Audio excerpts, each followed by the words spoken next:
Welcome to the Sleep Haunt. Tonight we journey down the endless highways once again where fog rolls low. The radio fades to static, and every mile hides a story that shouldn't be real. These are 8 true trucker horror stories whispered from lonely fuel stops, forgotten rest areas, and the long black stretches where the world feels empty.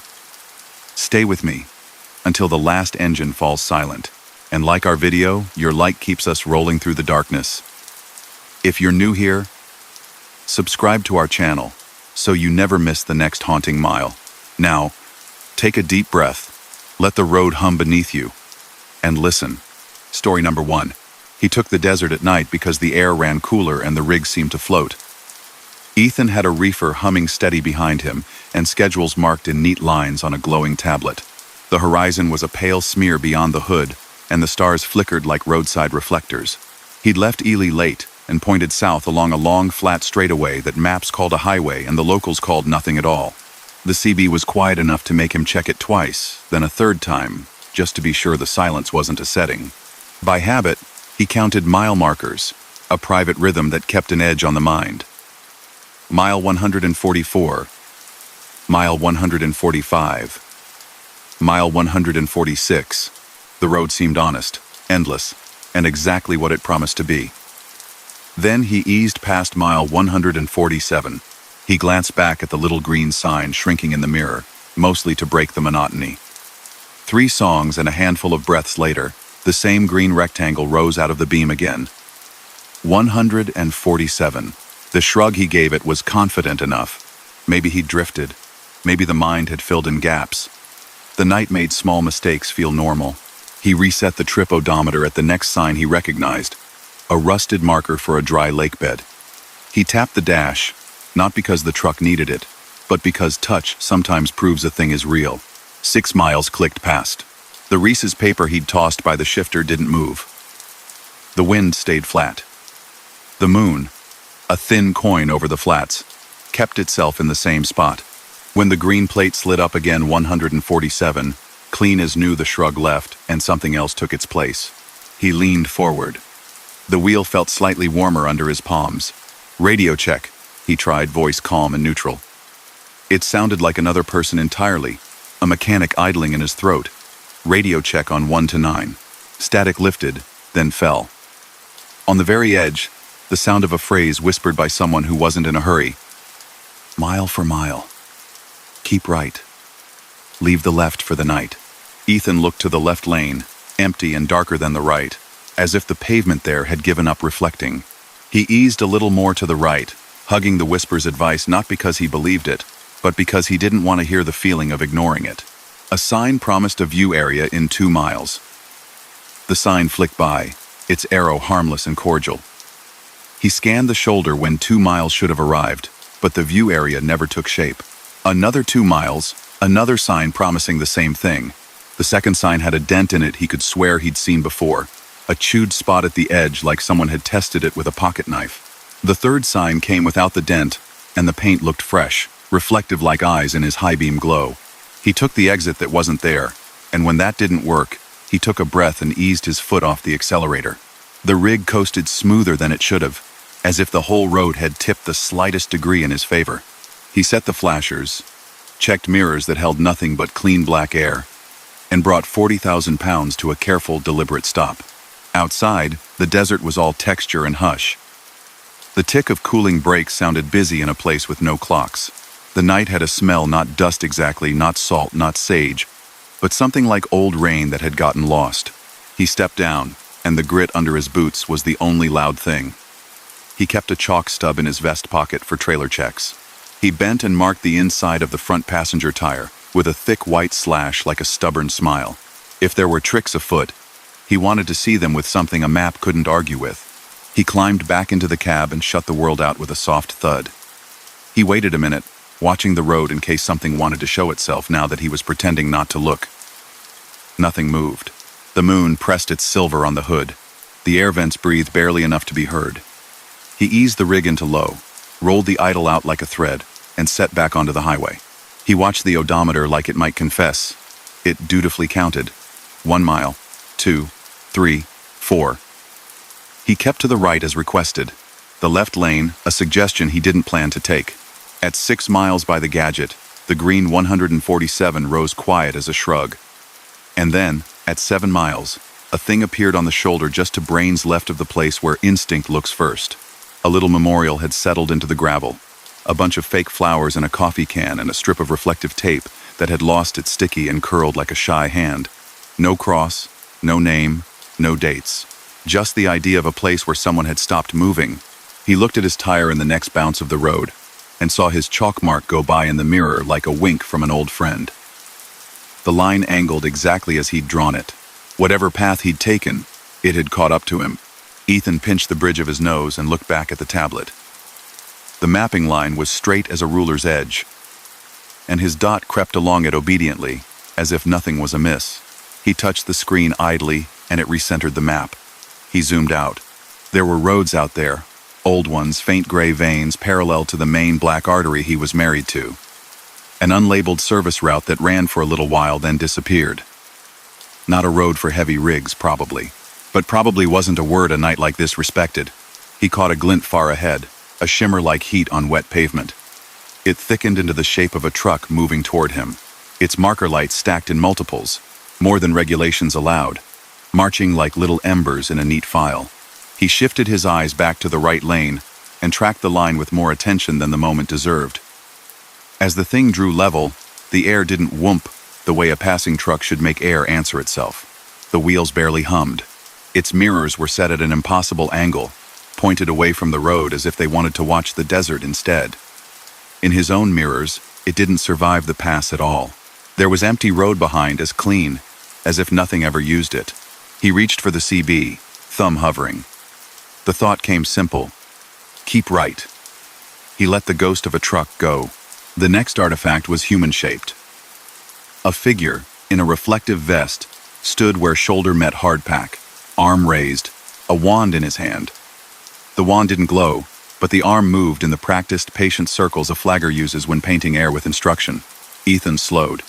Not because the man looked official, but because anyone on a night road deserves that kind of attention.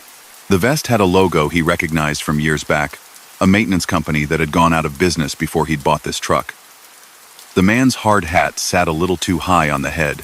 His boots were too clean. When Ethan rolled by and the light crossed that face, it took on more shadow than shape. The mouth might have moved, or it might have been the night figuring out what a mouth would look like if it needed one. The wand continued its gentle, useless arc. He didn't pull over. The radio popped. "Leave the left for the night," the voice murmured again, and this time it sounded like it had come through a wall of cotton. He imagined some driver out there, bored and playing with an old phrase, but it sat too snug against the other strange angles of the hour. He watched for the exit to the service road he'd seen on the map, a gap in rails near a culvert. It had the look of a thing meant to be ignored. He caught it on the far edge of high beams, a break in the run of galvanized slats, and a bit of gravel worn black by tires that had tried themselves against it. He put on his signal because it felt polite and crazy both. He dropped a gear to make the engine feel like a conversation. The rig's front tires rolled onto gravel, and he had a new direction, narrow and dull, with weeds bending their heads toward the passing. The service road was a whisper compared to the highway, its surface patched by hands that didn't have time to do it right. The line down its middle had faded to the ghost of a memory. On his right, the main lanes kept moving, or seemed to. He could see them there, going in a straight line proper as a ruler. In the corner of his eye, where the simple brain lived, the highway ran off to a distance it never reached. In the corner of his mouth, he tasted something like copper that had never been metal. He breathed, and the cab's air smelled different, like a room that had been closed all summer and just opened to let the heat out. He checked the chalk on his tire again in a hop of the road. Still there. The service track ran along the wrong side of a tiny ridge that had kept itself small, looking from the highway. From here, it was enough to be something. Just beyond, the main lanes dipped for the plains, a barest fraction of sky as they crossed a low spot. He saw it not with his eyes, but with the part that notices trouble before language arrives. He had the thought of a shallow bowl filled with dark, slick air. He kept his wheels on the cracked and patched line he'd taken, grateful for the familiar rattle of a bad old road. He thought of the memorial in the gravel and wondered if it moved when no one watched. The truck's dash lights threw their human-friendly numbers at him. He glanced at the clock. It had stopped commanding the minute. The little colon blinked steadily, but the numbers held their breath on 2:17, stubborn as a child. He let the engine pull, steady and sure, as if a hand were climbing a rope somewhere down inside the block. The service road curved a gentle S and then leaned back toward the highway. He could see the ramp that would carry him up to the main lanes again. A simple angle, a plain reconnection. Between here and there, a low building sat where the service road narrowed against an old fence. It was one of those sheds built for a plan that had been forgotten halfway through. Its windows were clean of glass, but still frames. A turn signal blinked faster than his heartbeat, then slower.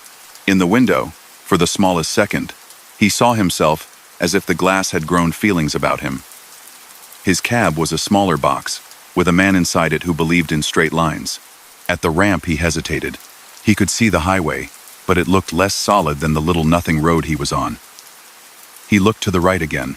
No traffic. To the left, a distance that pretended to be short. He nudged forward. When his front bumper passed the imaginary line where service turned into sanctioned, the radio popped and a clear, ordinary voice cut across. "Good road," the stranger said, as if complimenting a choice of coffee. Then the line went empty. The clock regained its dignity, blinking a new number as if nothing had happened. 2:18. Ethan settled in the right lane. The left, wide and soft as invitation. He stayed where he was. Mile 148 arrived with a modest confidence. Then 149. Then the kind of quiet that doesn't need explanation. He didn't say anything out loud. People who talk to themselves at night on empty roads sometimes discover they're not the ones answering. Dawn found him where the highway broke off into a town that required a turn signal. A diner with letters missing from the sign presented coffee that could survive an interrogation and a plate big enough to confuse a scale. He took the booth near the window because he liked having glass between him and the rest of the world. The waitress set the cup with the tired grace of someone who had poured rivers. She noticed the way he glanced at the window, as if it might change on him. 11 miles west is where it happens, she said, not whispering and not performing. Flat air, old alignment. The sky sits lower than it should. Folks go in, get to thinking they're not moving. Some loop, some don't. She nodded at a bulletin board near the register where old maps overlapped like fish scales. One had a faint pencil line stitched along the desert like a loose hem. They built this new straight part after a flood, left the old patrol road for trucks and county folks when weather turned simple into complicated. He looked at the pencil line and then at the rectangle of brightening sky. There were rigs out there, small as lives in a toy set, moving past town. The waitress topped his coffee without asking. "You got here. That's what matters," she said, not making it sound like anything cosmic. He ate half his breakfast and boxed the rest. He left a few extra dollars because the coffee had been real. In the lot, a man in a neat shirt walked like someone who had cleaned up more messes than most people knew existed. His sunglasses had a mirror finish that made the world fall back on itself. "Good to see someone leave the left alone," the man said, voice the easy drawl of someone born to the county. He smiled like the sun told him a joke he wasn't going to share and started across the lot. A bus pulled in slowly, and when it eased to a stop, the man with the mirror lenses had found something else to do, or had been a reflection of something that needed to say less than it did. When Ethan pulled onto the road again, the sky had a pale color nobody needed a name for. He kept his chalk in the vest pocket a little closer to hand. He drove like a man whose hands had remembered something his mind was still learning to say keep right when instinct says left. Trust quiet signs more than shiny ones. And if a place wants you, be polite but don't let it buy you coffee.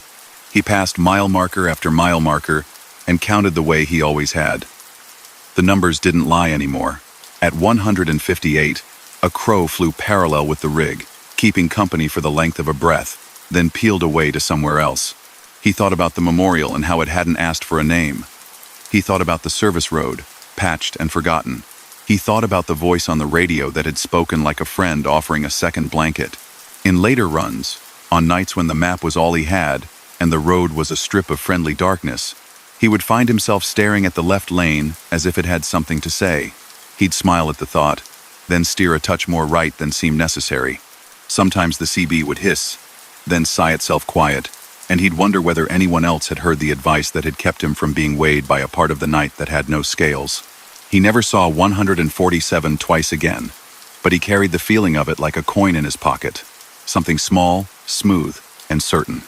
Out in the flats, a maintenance shed baked in daylight and cooled to a kind of thinking in the dark. A wand leaned against a wall, battery long dead, plastic scuffed but faithful to its shape. It didn't need to glow. The night had plenty of light without it. Story number 2. She took the mountains because that's where the route sent her, and because night on a ridge road is kinder to a long haul than daylight traffic. Marisol had a dry van light enough to forget itself and a delivery clock that watched her in soft numbers from the dash. The county had taped a detour notice over the usual interstate corridor overnight, blasting for rockfall control, and the orange arrows nudged her toward Old Toll Gap, a two-lane that had been important before the modern alignment straightened life out. Her GPS didn't love it. The line on the screen looked hand-drawn and a little unsure. The atlas on the passenger seat showed the ridge in pale wrinkles and a thin gray thread of road stitched across the skin. Fog had come early. The kind that holds sound down and sends light back to you like a polite refusal. The cat's eye reflectors in the pavement winked in pairs, then in singles, then not at all where the paint had surrendered to winters.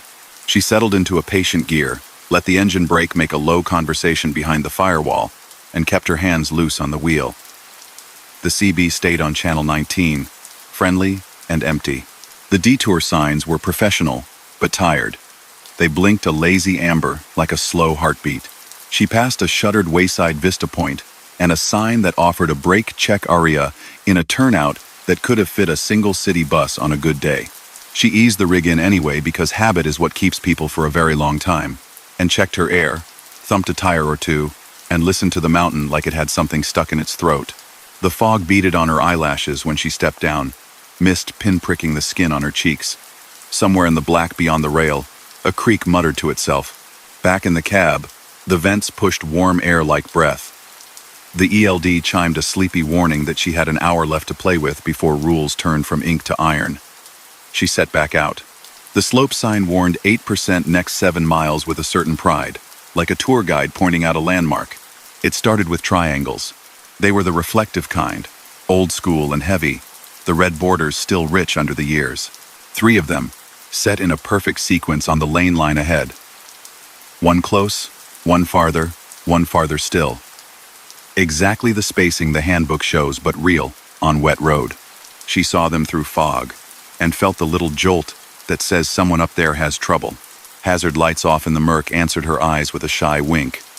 She dropped another gear and let the rig's weight turn into patience. There was a person too, where shoulder turned into hardpack, holding a stop divided by slow paddle. The circle showed stop. The vest was yellow with a logo she couldn't place. The tape on it bright as fresh teeth. The hard hat caught a breath of her high beams and offered it back tinny and dull. The figure made the kind of motion that is older than any sign, a gentle palm-down sweep that means hold it right there and breathe. She did. Air brakes set with a sigh. The dash clock didn't make a fuss about it. The fog drifted in small spirals, like the mountain was thinking. Small stones ticked in the darkness, as if someone were pouring a little pail of gravel from a place just above the road. It didn't sound like danger. It sounded like a suggestion about what danger might choose to sound like later. She could taste the damp. Somewhere beyond the beam, water moved, a creek or a culvert doing its job in the dark, without an audience. When the figure flipped the paddle to slow and drew a broad, steady arc with the wrist, she rolled forward so gently the seat didn't know about it. She looked in the mirrors because that is what she always did when things got narrow. There was no truck in distress. No hood up, no hazards pulsing, no person with a phone to an ear. The triangles weren't there anymore either. The road behind was just road, blank and patient, faded paint making its best case under fog. She told herself there was maintenance ahead, and crews that ghosted in and out of a scene the way they do, quick and efficient, leaving little trace. She told herself that because it fit into reasonable boxes, and reasonable boxes are what drivers reach for when the night sets up a little theater for them. The grade deepened. She felt the drag in the meat of the rig, the way a fully made truck acknowledges gravity without surrendering to it. The engine brake chattered low and kind. The fog tightened until the white line felt like a friend you had to keep a hand on, A voice came through the CB smooth as a familiar song played on a cheap speaker. "Short horn at the blind," it said, as if picking up a conversation. Not an instruction exactly. Not a warning. Just a neighbor's voice telling a neighbor something they both know. Marisol touched the horn twice. Polite taps, the way her mentor back in her first year had taught on mountain curves. A second later, the sound returned to her from up ahead, 2 quick notes, answering, then silence. She smiled because courtesy feels like another set of hands on the world, and kept her lane. Where the road tightened into a bend with a little concrete bridge set in it, a sign declared weight limit 17 tons, as calmly as if that had always been its number. Her eyes did the math without needing the calculator. 26, give or take, and no wish to test old civil engineering in fog.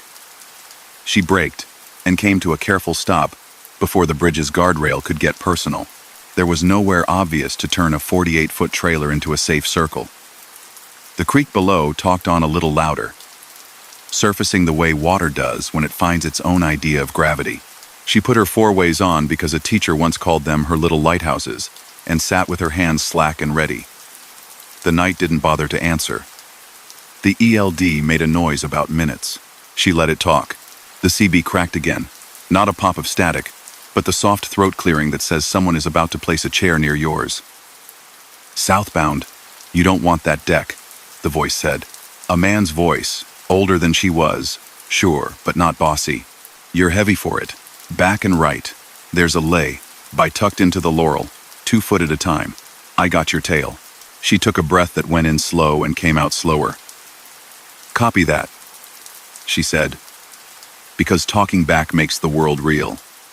2 foot at a time. 2, then straighten. Buttonhook your nose to the center stripe. You'll feel the crown grab you. "That's just the ridge saying hi," the man said, like he'd taught a dozen drivers the trick and liked each of them. Marisol put the truck in reverse and let the trailer talk to her through the wheel. 2 feet back, then a pause. The fog held her headlights around her like a private room.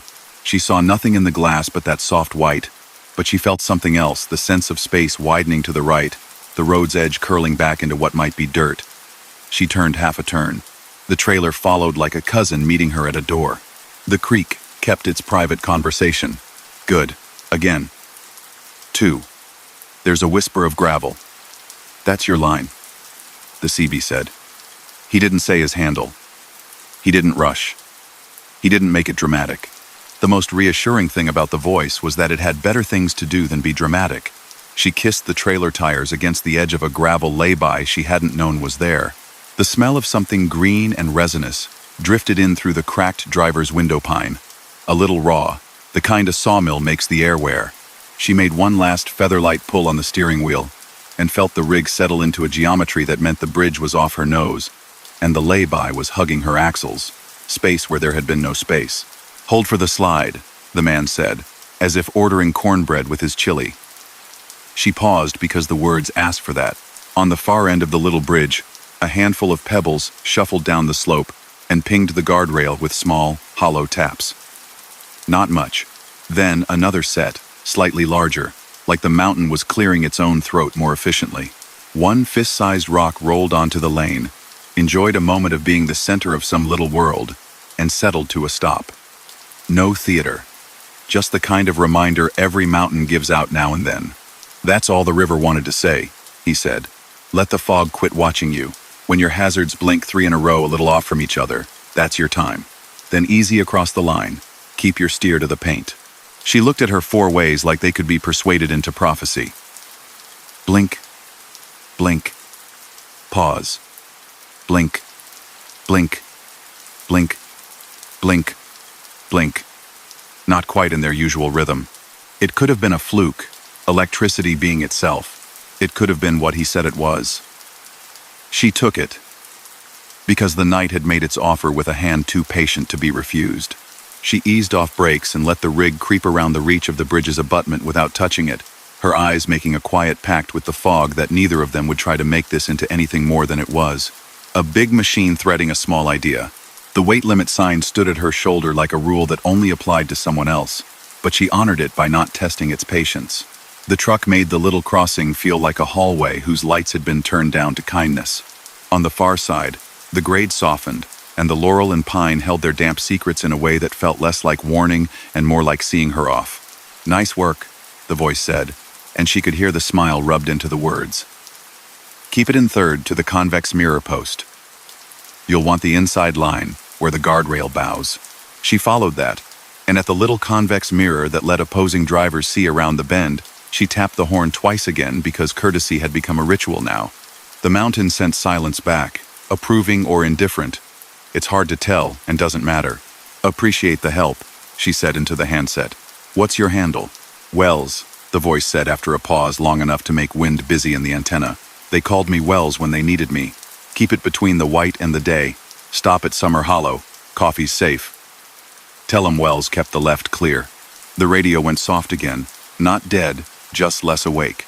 Summer Hollow came 7 miles along, where the mountain had the decency to stand back and let a small filling station and diner cling to its foot. Marisol pulled the rig into a corner of the lot that had clearly forgiven many big trucks their geometry. The neon was the warm kind that forgives what the sun makes obvious. Inside, coffee came in mugs with names of people who probably still lived within shouting distance, and the woman behind the counter took one look at the damp, clinging to Marisol's jacket, and set a napkin holder near her elbow as if it were a friend. "Ridge got you thinking?" the woman asked, half a smile. "No judgment." "It put words in my radio," Marisol said, and then felt silly, because the way you say a thing changes what it is. "Yeah," the woman said, as if she had heard 100 versions of that sentence. She looked like someone who had, in fact, heard 100 versions. "If you came over Old Toll, you passed where the little deck used to be too friendly. Folks go tenderness, first onto it, and it doesn't hold their hand back. You didn't cross it, did you?" "No," she said. "Stopped.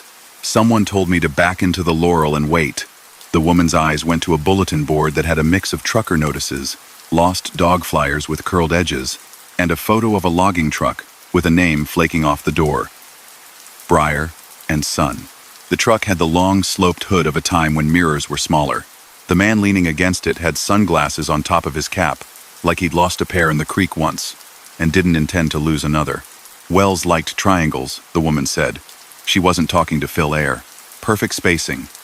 Set like he was making a picture he didn't want anyone to trip over. Logged this grade until the road decided it had heard enough from him one winter. Folks say he stayed loud in a helpful way. Like to tell people how to fit a trailer where there isn't room for it. Doesn't bother folks who don't need it. Just the ones who do. Marisol nodded. There was a pine smell still folded up in her clothes like she'd brushed against a hymn.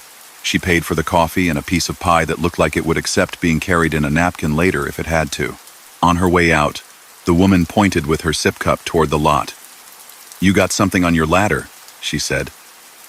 "Back of your cab. Looks like it's been riding with you for a minute." It was a triangle. Old metal frame. Reflective bit scuffed, but steady. Not one of her set hers. Were the newer plastic kind that nested into a case and lived under her. Bunk. This one had little rust freckles. Edges careful as a teacher's ruler. It had been lashed to the ladder rung with twine that had seen rain and dried back to tough again. It didn't feel like a souvenir handed to a tourist. It felt like a tool placed where a hand would find it when it needed to. She untied it and set it inside the cab, wedging it safely on the passenger side like a reminder to do something wiser than she had planned to do. The fog lifting from the road outside thinned by degrees until headlights from passing cars could find their own way again. Daylight made the grade look ordinary, which is always a strange thing. The curve where the bridge spanned the creek was just a polite bend in a quiet place. The guardrail scuffed by time but standing as if nothing had tried it last night. In the left lane, though, just where the concrete edged the open, the ground had a new smear of dirt and stone at its feet, like a whisper of what had wanted to tumble. On a signpost near the convex mirror, someone had hung a cracked piece of orange plastic, the kind used for a caution flag, when people walk a boat to a ramp looped with old twine gone dark from hands and weather. It moved in the breeze with a sound you could almost file under music. By the time Marisol crossed the state line into the flatter country beyond the ridge and checkered into daylight routine, the triangle on the passenger footwell had found a new rightness in her mind. It wasn't supernatural, or it was, but in a way that acted like common sense wearing a different jacket. She tuned the radio up and down the band and caught faint voices counting mile markers and compliments of rain, and the hum of people who make their living in the same strange nocturnal order. On another night weeks later, with weather slicking the world and a different mountain trying to find a way to name itself, she came upon an S-curve, where the line painting surrendered to blackness, and the shoulder pretended to be road. There were no triangles. Nobody with a paddle. Only her and the curve, and a feeling like a hand on her shoulder telling her to pretend the curve was tighter than it looked. She stopped, set the old triangle out, eyes measuring the distance, shoes on damp pavement marking steps so precisely she could have used a tape. One close, one farther. One farther still. The rain loved the reflective red and turned it to small, quiet fires in the dark. Far up the bend, a pair of headlights hesitated, then slowed, then eased around what would have been a mistake if no one had said hello to it first. Back in the cab, the CB woke enough to let a voice through that was more smile than sound. "Copy, we're good," it said, and the radio went back to itself. There was a company that eventually replaced the old deck on Old Toll Gap. The sign that cautioned about weight had its number painted over with a new one that the mountain could respect without setting tests. The lay-by by the Laurel got a little bigger when a grader decided the weeds had bragged long enough. People said the fog still sat heavy on nights when weather remembered itself. They said a driver or two heard a line or two on the radio that sounded like a recipe for making a big machine small enough to fit into safety. They said the triangles sometimes showed up on a ladder rung, snug as if they belonged to the truck all along. Marisol didn't argue any of it. Some truths make themselves useful without bothering to be proven. On clear days, she passed the turn for Old Toll and waved at it with the steering wheel a little, the way people wave at houses they used to live in. On foggy nights, she drove like courtesy was a third hand on the wheel. And sometimes, when nobody was listening but the mountain, she tapped the horn twice for the invisible curve ahead and waited for the echo to say hello back. Story number 3. He liked the plains for their honesty. Cole ran the overnight stretch across the flat country, where cornfields turned to dark quilts and wind turbines spun their slow, patient circles like second hands with nowhere special to be. His route took him east along a ribbon with rumble strips and billboards that promised pie or tires or both. The sky held no moon, only the kind of deep that makes the truck's cab feel like a lantern carried by a careful hand. Far off to the north there was weather, a bruised line that flashed itself now and then like a reminder. The radar on his phone showed the storm riding another corridor. He had this one to himself. He passed the big truck plazas because they buzzed the head, too much light and chatter when the mind needed quiet. He preferred the smaller exits, one-pump towns with a diner that seemed to have grown out of the ground. Around mile 268, a new sign rose out of the dark like it had been waiting for his beams. Services next right, Rook. The arrow was simple, the font a little older than the interstates wore these days. He had never heard of Rook. He checked the atlas tossed on the passenger seat. The thin gray of the frontage road showed a modest crosshatch, then nothing. Maybe the town was a dot that got tired. He felt the lag that meant coffee was a good idea. The exit was 2 miles. He put on the turn signal because it always felt like good manners to tell the night what he planned. The ramp dipped longer than he expected. A gentle, well-built descent that curved away from the highway and into a stand of cottonwoods. Their leaves whispered without wind. His high beams collected a low canopy ahead, the kind of old service station roof held up by pillar corners that were square and sensible. The sign on it was familiar and not an old fuel brand that had gone away a decade back, lit by tubes that hummed softly.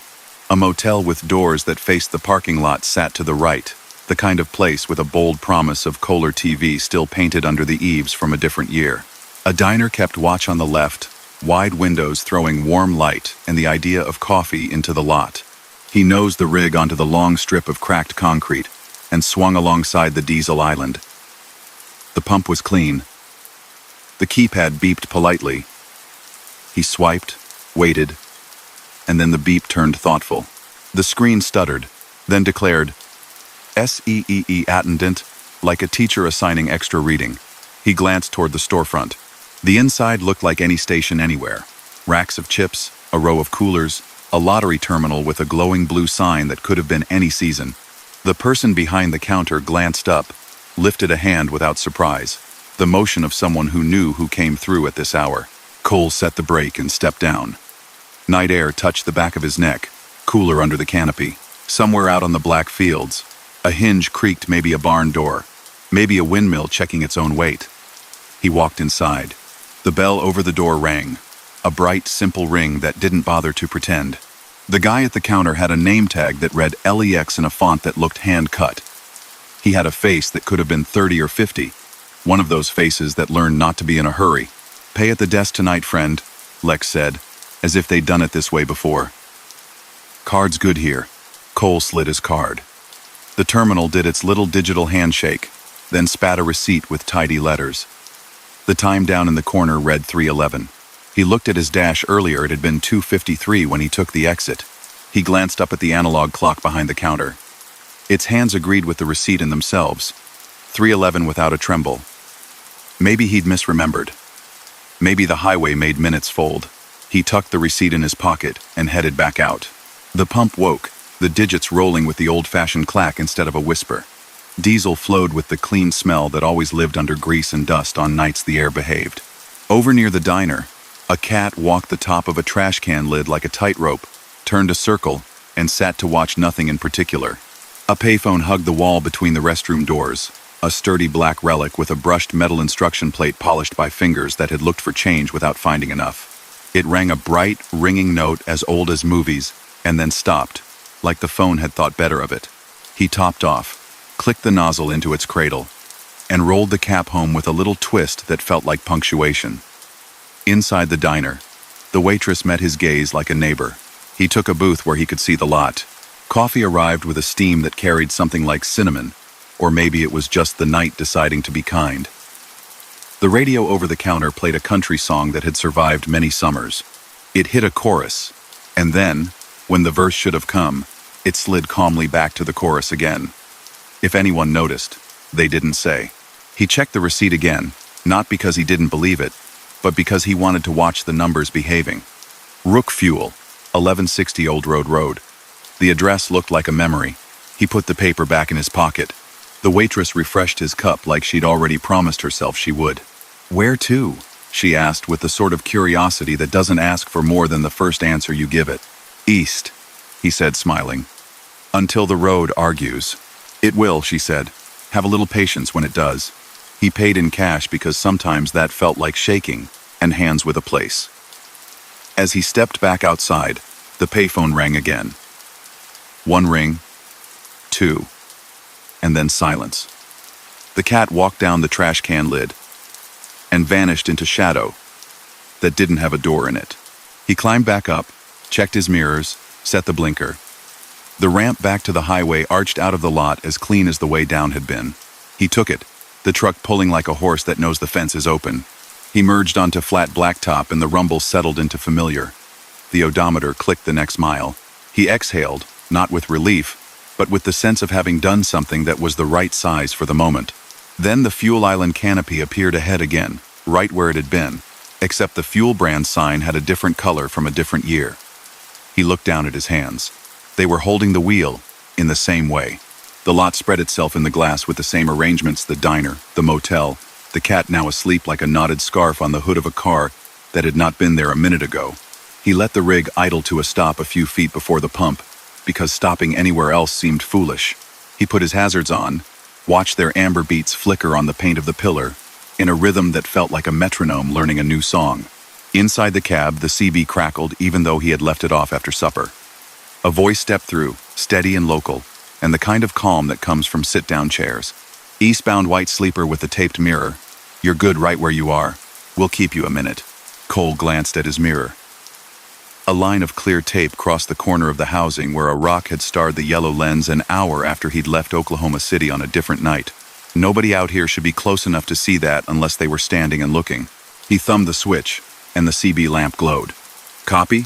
he said, because it felt like the only thing to say. "Good copy," the voice replied. "Hold till the third tone. Free refills while you do." The phone rang inside. Ding. The convenience store's doorbell hit a bright note. Ding. Somewhere beyond the canopy, as if the fields could make a sound, a distant hunter's chime answered, and then faded. Ding. Cole got down. The air had changed by a degree only in how it felt on skin. Not colder, not warmer, just less interested in his temperature. He stepped inside the store and Lex looked up like, Of course, here you are again, and that was fine. Cups are there, he said, nodding toward the coffee station. The one with the darker handle is tonight's good choice. He poured. The cup filled to the line and the scent lifted, simple and right.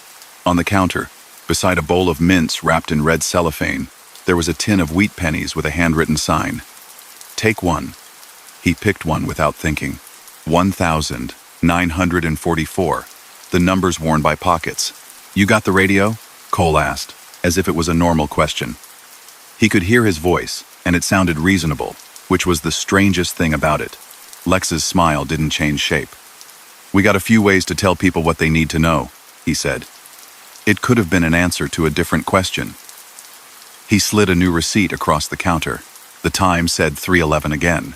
The bottom of the paper carried a line by itself. AM 1160, Rook Road conditions. Outside, the air vibrated with a new kind of quiet. The payphone did not ring. The motel's neon off, divided by vacancy light, held on the second word like it had made a decision it could live with. The cat had arranged itself near the diner door in such a way that anyone opening it would think to look down and not step on a tail. The storm to the north threw a lazy sheet of light across the horizon, and the fields turned silver for a blink. The CB spoke, the voice now softer like it had leaned away from the microphone. North of mile 274, the main lanes are talking to each other too closely, it said. Better you don't join the conversation yet. Give it 3 tones. You know the ones. Cole set the coffee on the dash, hands finding the places they liked to sit, then found he couldn't force himself to put the truck in gear, even if he had wanted to. He didn't want to. He had, from time to time, obeyed a feeling without being able to explain it later to anyone but himself. This felt like that, but shared. Like a feeling passed back and forth across a counter with change. He decided to use the pause. He stepped down with his squeegee and worked the windshield with slow, neat strokes. The glass came clean, the kind of clean that makes distant lights less likely to invent stories. He checked straps on the van even though the load couldn't have moved. He topped the washer fluid. He put his palm flat on the hood and let the heat right itself against his skin. He heard it then, the first tone. Not the ding of a door, not the phone. A tone that seemed to arrive from somewhere just left of the world and just right of memory. It found the metal under his hand and made it vibrate a little. He got back inside. The second tone followed a handful of breaths later, evenly spaced, kindly unhurried. He glanced around, a reflex to locate the source. The clock on the dash read 3:11, because of course it did. He checked his wristwatch. 3:11.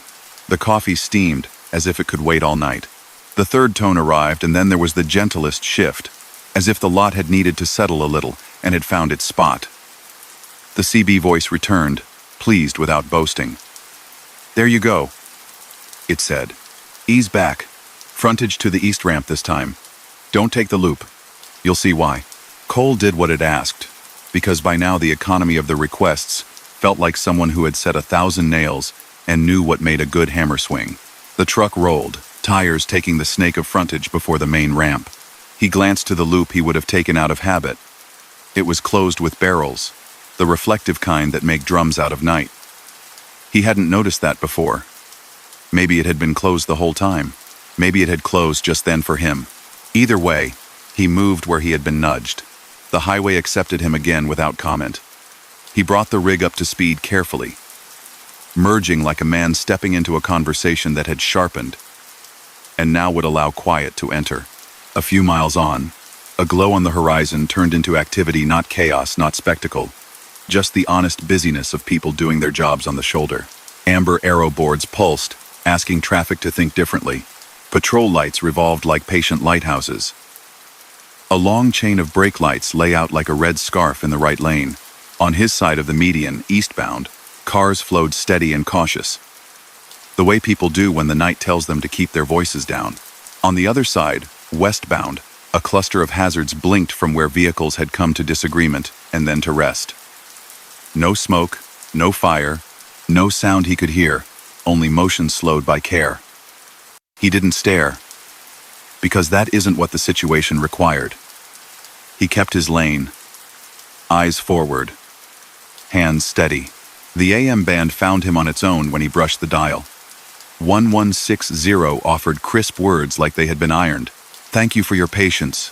Eastbound and westbound," the voice said with the smile you can hear. "Crews are working efficiently at 274. Lanes opening in short order. No need to rush the night. Folks at Rook are pouring." He drove. The chorus of that song in the diner inched across his memory. He realized then that he had not given anyone his name, not Lex, not the waitress. It was a detail that ticked the kind of box that papers love. It failed to tick here. The voice on the radio did not use his name again. Maybe it had not used it at all. Dawn arrived the way trucks like it, timid, and then suddenly brave. The fields turned out to be full of stubble he could have guessed by smell. The turbines looked like patient friends who had waited up for him. He let the coffee go cold slowly, because that's how this one wanted to go. On the seat, the old wheat penny pressed its circle into a fold of the receipt. He went through the day and its deliveries with the cleanliness a night like that leaves behind. On the return run weeks later, he looked for Rook again. The blue guide sign had been replaced with a new reflective style that said services instead of a town name. The exit number had a neat little suffix now. He took it. The ramp was ordinary. It came down to a pad where weeds had won more fights than they'd lost. A metal frame of a sign stood without a face. Bolts rusted into commas. The diner, if it had been there, had left only a rectangle of floor tiles that had held onto their red. The motel's Thunderbird outline remained in paint under a layer of someone else's idea. He got out anyway, boots crunching on gravel that had survived more stories than most towns. The wind moved across the pad and played a tune on the chain that locked the door of a storage cage that now held nothing. It sounded like the small bell over the station's door. He found a pinboard nailed to the only upright left of the convenience store's interior wall, half hidden under a flap of tarp. Someone had tacked a handful of business cards, a faded softball schedule, a flyer for a church supper with a picture of a casserole that had gone the same color as the paper. Pinholes made constellations. He set the wheat penny on the puny shelf under the board. Not to leave it behind exactly, but to let the place tend it. He looked at his watch. 3:11, he thought jokingly, then checked the face. 2:28 inches the afternoon. Being very clear, it did not want to be confused. He smiled at himself. The highway murmured beyond the trees, indifferent and endless. When he climbed back into the cab and eased out onto the ramp, the AM band hissed once across the dial and then went quiet. A cat leaped from the shadow of a weed and chased nothing with intent. The turbines turned. The sky forgot to be mysterious and was just itself, blue with a thin range of clouds like a line of factory smoke that had decided to be pretty. He kept the receipt in his logbook, not because he thought anyone would need to see it, but because sometimes paper remembers what people forget. In neat block print, the bottom carried the station's little line. AM 1160, Rook Road conditions. If he traced his finger over the ink, the paper whispered. Maybe it was just paper.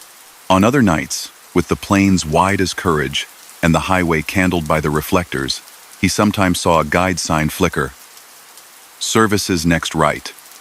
Sometimes it said the name of a town that was on his atlas. Sometimes it did not.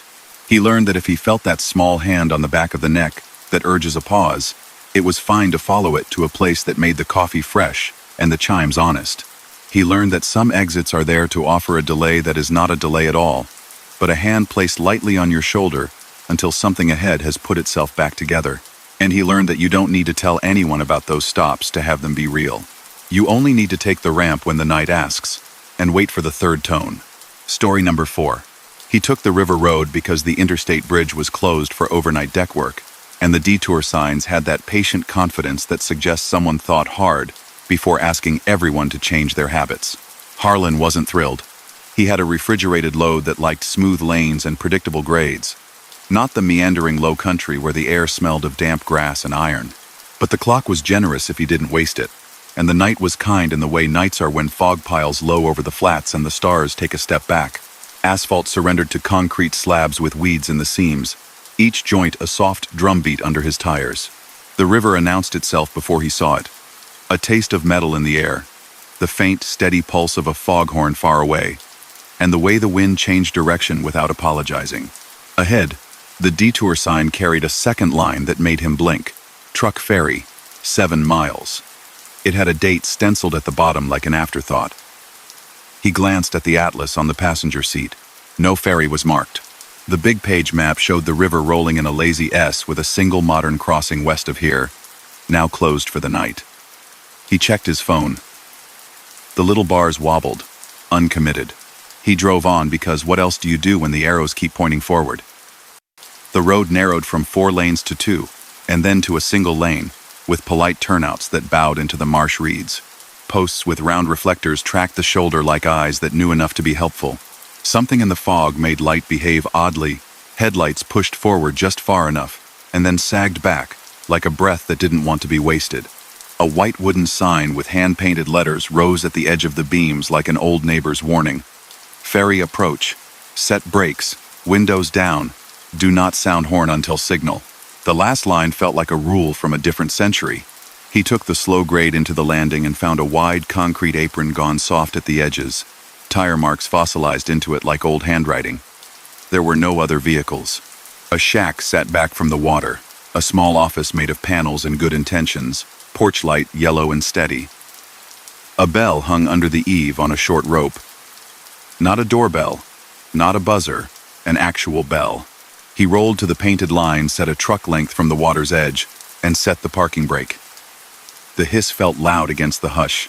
The river ran black and patient, sliding past in a rush that looked like standing.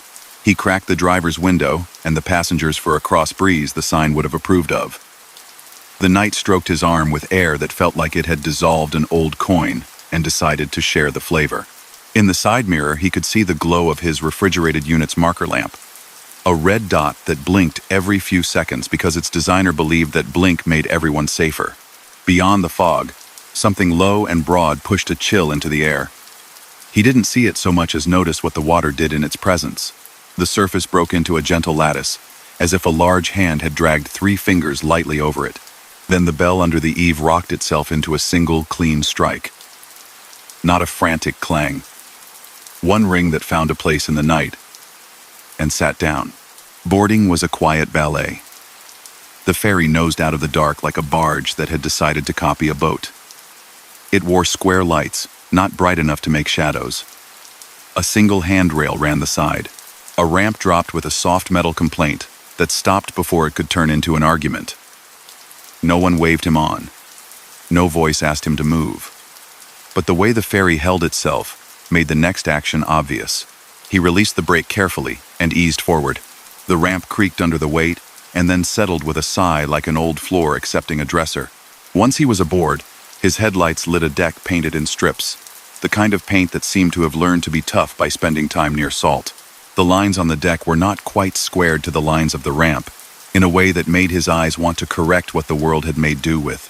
He rolled into the space marked for one large vehicle and a smaller one that wasn't there. He set his brakes and killed the engine. The reefer hummed on, then paused, then resumed at a softer tone, as if it too knew where it was. There were people, he decided, but not in the way that meant names. A shape crossed in front of his bumper, reflective tape winking once like a polite bow. It didn't look at him, and he didn't look hard at it. A set of footfalls passed on steel, then another set that made no sound at all. The ferry's cabin had windows, but the glow behind them was the sort of light that hides faces and shows only the idea of motion.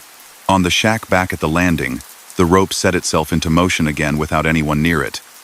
The bell gave 2 measured notes. The ferry's horn did not reply. Something knocked 3 times, hollow and low, from under the deck. Harlan's fingers found the dash by habit and rested there like they could calm the truck. The ferry shifted its weight sideways, a movement like a building remembering how to swim. The ramp raised itself and licked into place against the bow, with a soft, mechanical cough. The river welcomed them without comment. The surface met the hull, and then made the boat forget it had a name. On the stern, past his mirrors, the landing fell back until fog took it into its arm. Harlan found he was listening, not for a voice, but for pattern. He could feel the low thrum of a motor somewhere inside the ferry, but it didn't sound like a diesel working. It sounded like a generator from long ago, steady and dignified. The deck vibrated underfoot in a rhythm you could walk to if you had to. A sign on the bulkhead near his bumper had been stenciled white on black and then worn to gray. "No phones," it said, and below it, "Listen for the bells." He glanced down at his dashboard. His phone lay in the cubby. No bars at all, as if the tower had turned its face away. The CB, left on to keep him company, had nothing to say. No static, no skip. Just the kind of silence that isn't empty, exactly, but set aside.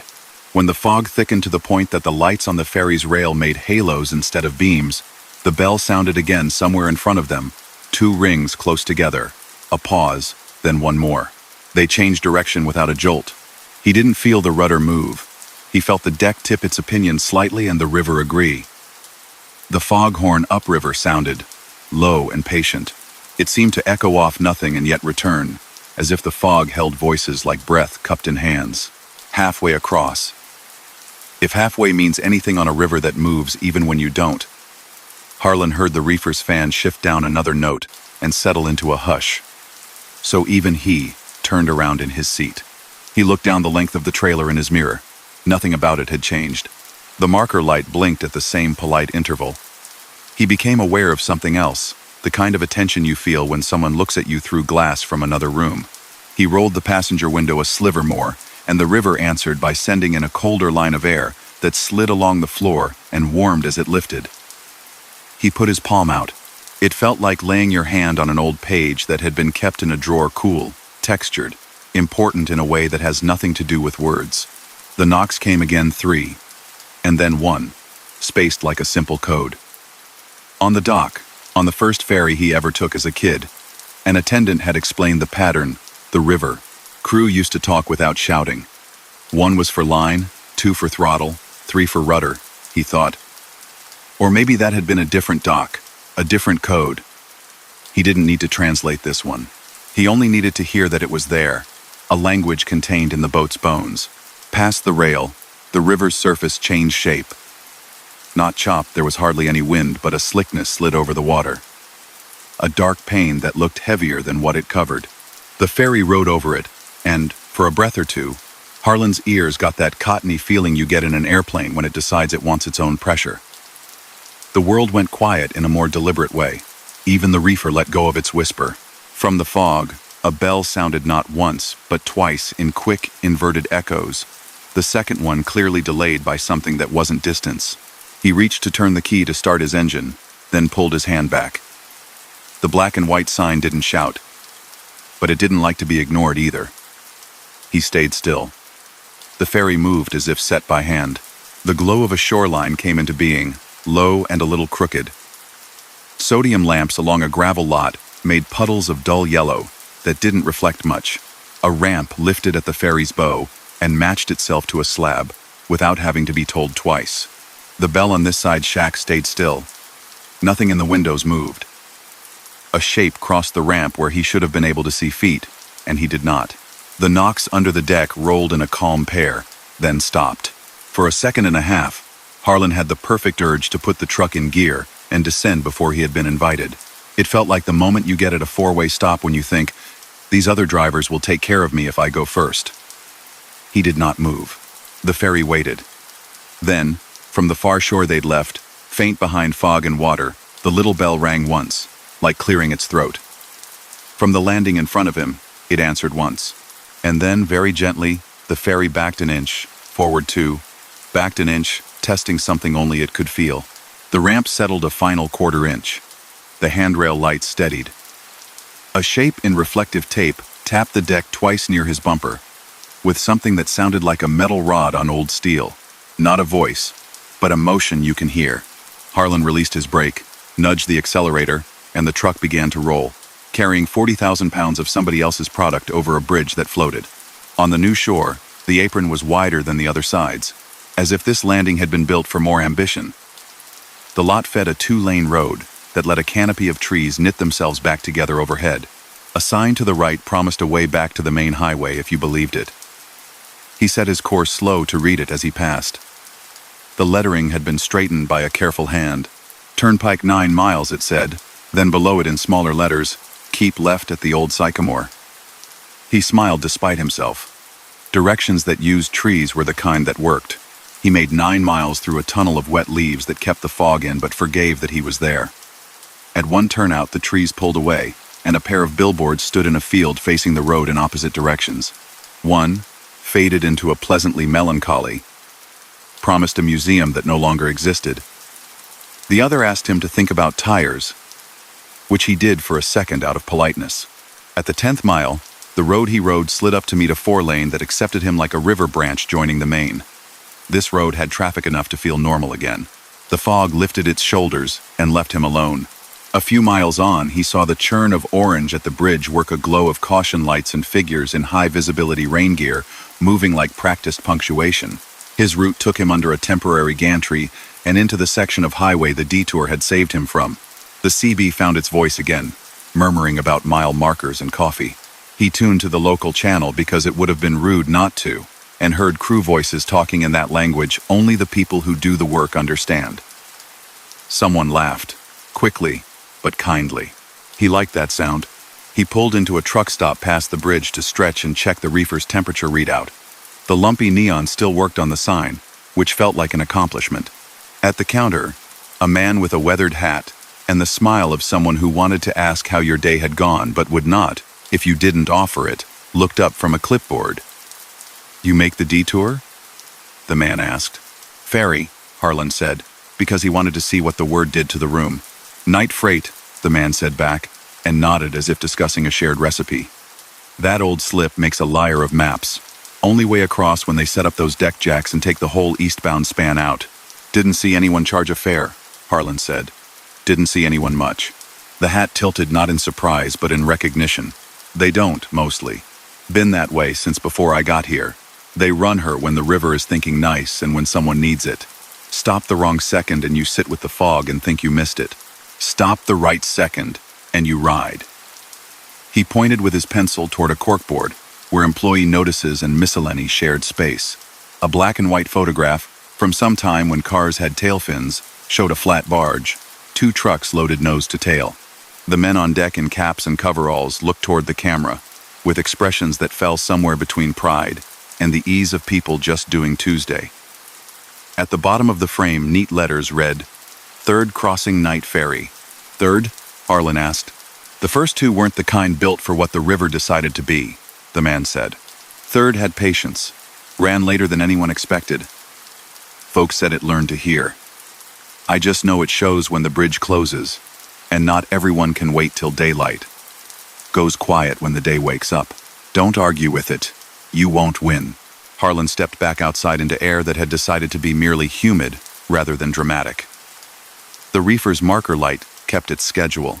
He walked around the rig, palms on the trailer lock bars, checking habit into habit. Mud pressed a pattern high on the sidewall of a rear tire like something soft had kissed it. A faint damp line across the lower door of the reefer unit shone where water had condensed and then been persuaded to remember. He didn't need proof of the crossing. The river had its own paperwork. In the morning, the detour signs would come down for the day. Crews would return the lanes to 4, and then to 2, and then open the span to a parade of commuters who knew every line in the road because they had memorized them. The ferry would go for a sleep no one could schedule. The shack's bell would hang in quiet.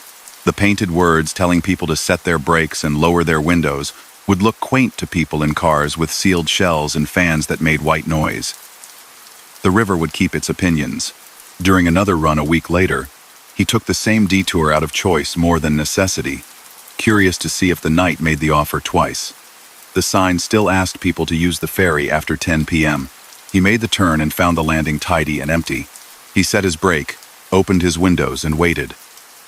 Fog came and went like someone practicing curtains. The bell did not ring. The water flowed. He sat for a measured 10 minutes, then set out by the north frontage instead, which delivered him to another crossing with the usual delays and a sunrise that made the cranes look like thoughtful herons. He didn't chase it. Some things aren't to be chased. He kept the memory of the knocks and the quiet as a piece of advice shaped like a knight. In long runs after that, when he met a rule on a sign that seemed older than the rest and sounded odd enough to notice, he gave it the courtesy it was asking for, even if it came from a paintbrush and a hand that had written 100 warnings. He kept his hands from the horn when something in him wanted to fill a silence that was working on his behalf.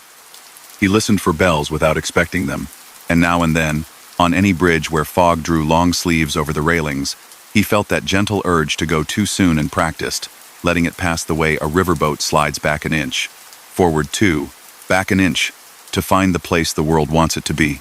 Story number 5. She hit the tunnel after midnight because the bypass had shut with little warning.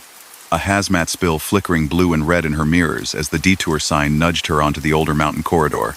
Nadia ran flowers tonight, a reefer soft humming behind her, the trailer logs set to the gentle narrow band that keeps blossoms from deciding its morning. The road curled toward the hills and then simply chose a straight line through them. The tunnel lay ahead like the mouth of a story that always told itself the same way until it didn't. Overhead, the sky had the clean, chilled look that means stars are doing their work unseen. The modern tunnels out west wore smooth tile and neat bilingual signs. This one wore age. White ceramic panels patched with squares the color of bone. A ceiling put together in ribs, lights spaced like notes on a staff. Before she even saw the entrance, the radio caught it. A low-power broadcast slid into her speakers, clean and practical. You are approaching Cedar Line Tunnel. Maintain 45. Low beams. No lane changes in bore. Use spacing markers. Do not stop. Inside the tunnel. For assistance, pull to an emergency alcove. The words rode a soft bed of tone like a tucked-in blanket. She looked at the small sign set low in the median. 530 AM advisory. She hadn't tuned anything. The tunnel had tuned her. Nadia checked her spacing on the painted chevrons that appeared now and then.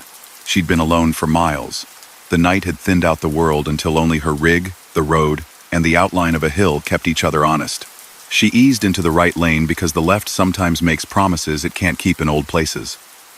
A small sign on the shoulder wore a bandage of duct tape where someone had mended a corner. It read, 1 lane left closed ahead, Maintain bore. The entrance swallowed sound for a heartbeat and handed it back as a steady hum. Low beams dropped the nearest tile into a warmer color, and the world became a controlled distance. Overhead fans turned lazily, pushing air that smelled faintly of limestone, brake dust, and something colder, like a freezer that's been opened and closed before anyone can see what's inside. Her tires picked up the rhythm of expansion joints. The reefer behind shifted its song down a half note and settled there as if choosing its seat. The wall markers ticked off every 1/10 of a mile in black numerals on white plaques. 0.1, 0.2.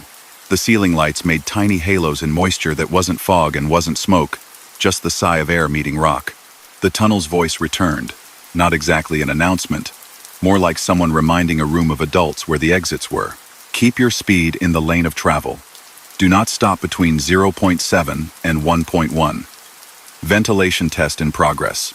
She glanced at her odometer out of habit, and then at the wall placards as if they were beads on a thread. 0.4. 0.5. In 0.6, an emergency phone box glowed quietly behind a little glass door.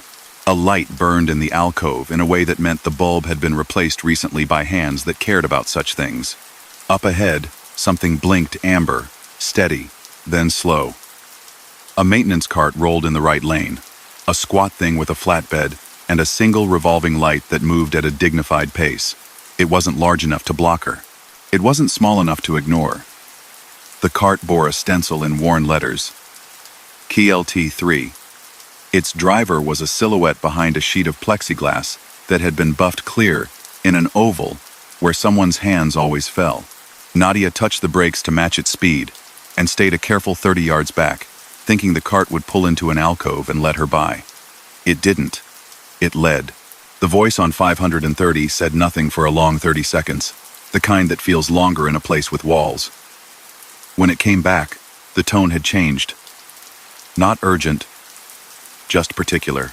Right lane vehicles. Follow maintenance vehicle through the dark mile. Keep off the center seam. Windows cracked 1 inch. It didn't ask, and it didn't explain. It spoke like a weather report from a familiar voice. She rolled her windows down a notch. Air slid through the cabin with a hush and cooled the back of her hands.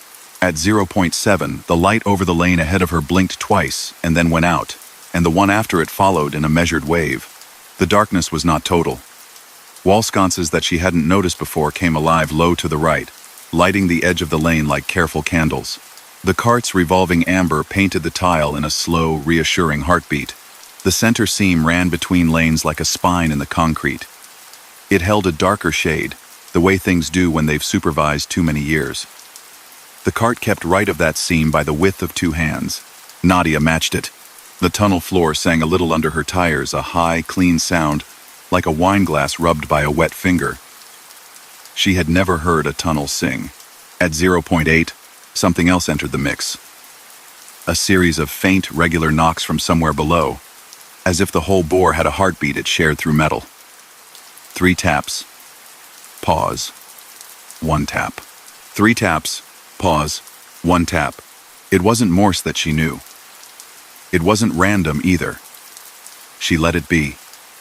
Inside the lull, she heard her reefer settle further, its fans feathering in a way she associated with steady power and no drama. Past 0.9, an emergency alcove held a sedan tucked neatly inside. Its hazards blinked a calm orangey rhythm. 2 figures sat on the bench by the phone with orange blankets caped over their shoulders, faces turned toward the floor like people waiting out a moment that wasn't their favorite. The person on the cart raised a hand to them, palm out an ancient gesture that means wait. The figures nodded, barely moving. The phone's little bulb glowed a steady amber. That was all. The tunnel broadcast spoke again, almost conversational. Vehicles in motion, please continue. Vehicles in alcove are attended. Do not stop in the dark mile. The phrase tucked itself under her ribs. It felt like a piece of advice that pretended to be a rule. She kept with the cart. The wall placards turned to one. The ceiling lights resumed farther on. A pale line, devouring the dark. The cart didn't speed up. It made a choice to keep its pace and stick to the right. The knocks changed to 2. Pause. 2. The sound had traveled in metal. Now it seemed to arrive in the rails of the maintenance walkway that ran knee-high along the right wall. It made the handrails hum the way a tuning fork does. Nadia headed her eyes to the place where the light returned. Someone in a hard hat stood at the lip where the dark ended and lifted a little wand, the way a person might raise a candle. On a Christmas Eve hymn, the wand didn't glow in any color, but the motion was the kind that tells you something without saying it. The maintenance cart guided them into light as if finishing a sentence. When they passed the 1.1 marker, it pulled into an alcove to the right and stopped. Its driver didn't look at her. There was nothing to see anyway, just the shape of a person whose jacket reflected her low beams in neat stripes that bent with the shoulder. She rolled on. Behind her, as soon as she cleared the mark, the ceiling lights behind the cart came back on. Not all at once, but in a tidy trickle like a faucet just opened. The tunnel became itself again, white tile, steady fans, the reward of routine. The advisory broadcast thanked no one and made no show of having helped. It mentioned, in the same calm tone it had used from the start, that the westbound bore was closed for overnight inspection and that patience would keep everybody good company. At 1.3, the phone in the next alcove rang. She couldn't have heard it over her engine, but with the windows cracked, the sound found her anyway. 3 rings, short and crisp. Then off. Not pleading. Not urgent communications working the way they should in places built by engineers and mended by people who liked bolts. She rolled the glass back up half an inch, and the sound turned into a memory. When she popped out into open night, the mountain stepped back and let her see the sky again. Stars had stayed with her.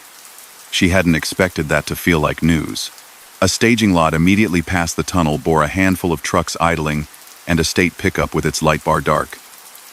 A hand-lettered sign stuck into a traffic cone asked eastbound trucks pull right line.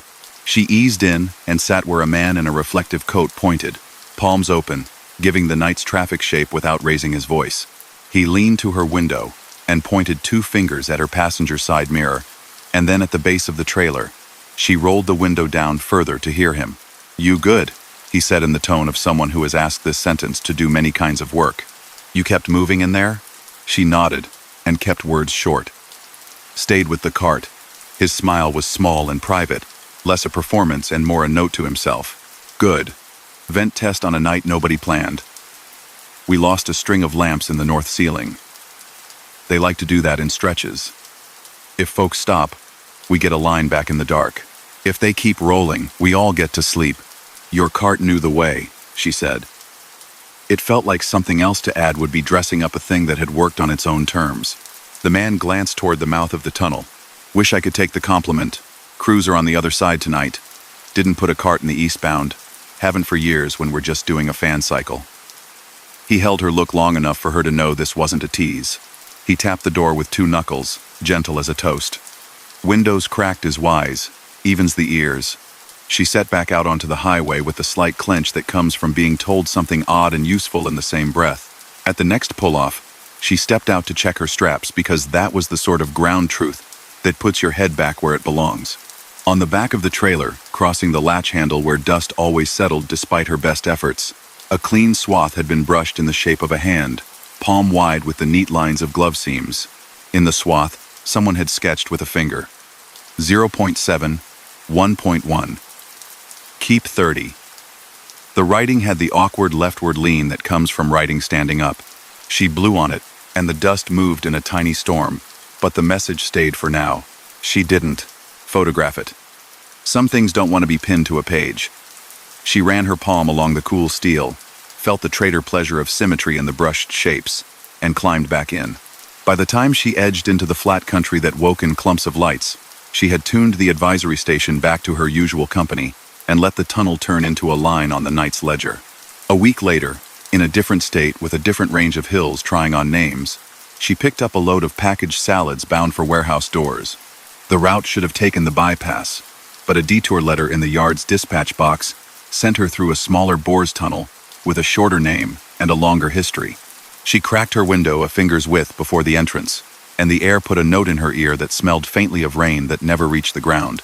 She kept off the center seam, not because anyone told her to, but because a habit had found her. The tunnel was brighter and chatty with traffic. Her reflection echoed 3 times on the tile. But toward the middle, a stretch went dim, a few lamps in a row. Dead, a polite umbrella of shadow. Without thinking about it, she shaved 5 miles off her speed and felt the wheel with more attention. A knock came from somewhere deep, and she smiled at herself for hearing it. When she slid back into daylight, a sign announced a way station 2 miles ahead. It was closed, its lights asleep. A maintenance crew sat in the lot anyway. Cones stacked like orange beehives, men in jackets talking the quiet conversation of people who share a night no one else will remember. As she passed, one lifted 2 fingers off a paper cup in a salute so small it barely made it to his shoulder. Back at the big Midwestern distribution center, safe in the square of a dock that would become her world for a couple of hours, she pulled her log and jotted on the margin where she kept her own marks. Cedar line. Dark mile Nol Tuju Satu dot Satu. No stops. Windows a crack. She didn't write anything under Y. Days later, she found herself back on that same corridor, this time at a human hour with the sun bright enough to make the tiles look cleaner than they ever do at night. She took the slow lane, no fan cycles, nothing special about it, and the tunnel's broadcast station gave a midday advisory about roadwork on an entirely different stretch of road. At a small pullout with a plaque about the hill's geology, an older man in a state maintenance jacket knelt by a box that fed wires to a cabinet whose door stood open. It looked like he was teaching the cabinet something. She nodded, and he nodded back the way people do at strangers. They will, for a second, believe our neighbors. You had the night run a couple weeks back? He said without looking at her again, his eyes in the guts of circuits. Eastbound Dark Mile? We heard a few drivers kept cooler heads than the lights did. She considered how much of the truth he was asking for, and decided to put the cards down face up. I followed a cart. Kilt. 3. Amber. Light. Careful driver. She kept her voice neutral. Kill T3's in the West shop, he said. Been in pieces since January. We've got a new run that's numbered different. East hasn't had a cart lead since they redid the crown. Those old marks 0.7 to 1.1, you saw the signs in the control hall? The laminated sheet? He smiled without the need to be funny. We keep them because the hill likes to remember. She raised one shoulder. It got me through. He shut the cabinet gently and locked it with the soft finality of someone who doesn't like slamming doors. That's the hill talking to the hill, he said. We just keep the lights alive long enough to hear it. On international runs later, when she sank through tunnels under cities that had decided to put their traffic underground like a river, she opened her window a knuckle when the lights went from open to artificial noon. Not always. Just when a hand she couldn't have named seemed to set fingers on her shoulder. She let the air tell her how hard the place was breathing. She kept off seams that looked like old habits. She watched for alcoves and refused the temptation to stop in darkness that was working on a problem without her help. Once, months after Cedar Line, she passed through and the bulbs shone in a straight line the whole way, proud as soldiers on inspection day. No advisory about vent tests played on 530. No maintenance cart bowed the miles. At the far end, on the staging lot's asphalt, somebody had chalked in big block letters that a light rain would wash away. Windows down as courtesy. Do not stop in the dark mile. The chalk left a pale echo when weather took it. Maybe the words didn't matter. Maybe they only needed to be there for the people who notice messages when they arrive quietly. The tunnel returned to being a hill with a hole designed by thinking hands and kept by folks whose names most drivers never learn. But for Nadia, whenever a road went indoors, the air pressed a little kindness into her ears if she gave it the chance. And when a small knock traveled through the steel bones of a place, she let it make its own kind of sense, like a neighbor tapping on a shared wall to say they're home, and that was enough. Story number 6. He caught the pine corridor at the quietest hour, that pocket of night when the sky stops bargaining and settles into its darkest truth. Rowan hauled laminated beams on a flatbed, banded with steel straps, corners protected by bright orange edge guards like folded hands. The load was heavy but honest, 80,000 minus a breath, with a shipper's seal tucked into his paperwork and a pen line tallying straps in tidy block letters. He liked this route through the evergreen country. Rock cuts, reflector posts standing like patient sentries, and the river keeping pace somewhere to the right where the trees broke. His pre-pass transponder sat above the windshield like a little square of permission. Most nights it chimed green as he passed a scale. Tonight, as the northbound sign started teasing a way station coming up, the rectangle stayed sulky quiet. Over the highway, a gantry flashed a simple instruction: all trucks next right. When flashing, its amber lights were alive. The smaller sign beneath carried the old joke drivers tell each other, trucks, wait enforced. He tapped the brakes and slid to the right lane. It wasn't worth inviting a trooper into his evening if the gadget decided to nap. The approach had that practical neatness of state property swept asphalt, painted arrows, a weed or two that had learned how to look humble. He rolled over a weigh-in-motion strip that made the trailer hum like a baritone note. Ahead, a big sign with red and green arrows said, Scale Open, in letters that had taught themselves to glow. Past it, another sign contradicted the first with a stayed closed. Both signs were lit. The scale house window held a light as soft as an aquarium. Rowan's foot made the decision before his mind did. He followed the lane with its painted chevrons toward the static scale. He stopped at the white bar set neatly across the deck. The air brake's sigh seemed too loud. Sodium lamps pooled light the color of old paper around the lane. A speaker box on a pole stared back at him with a tiny grill and a button rubbed shiny by years of fingers. He didn't press it. He'd pressed enough buttons today.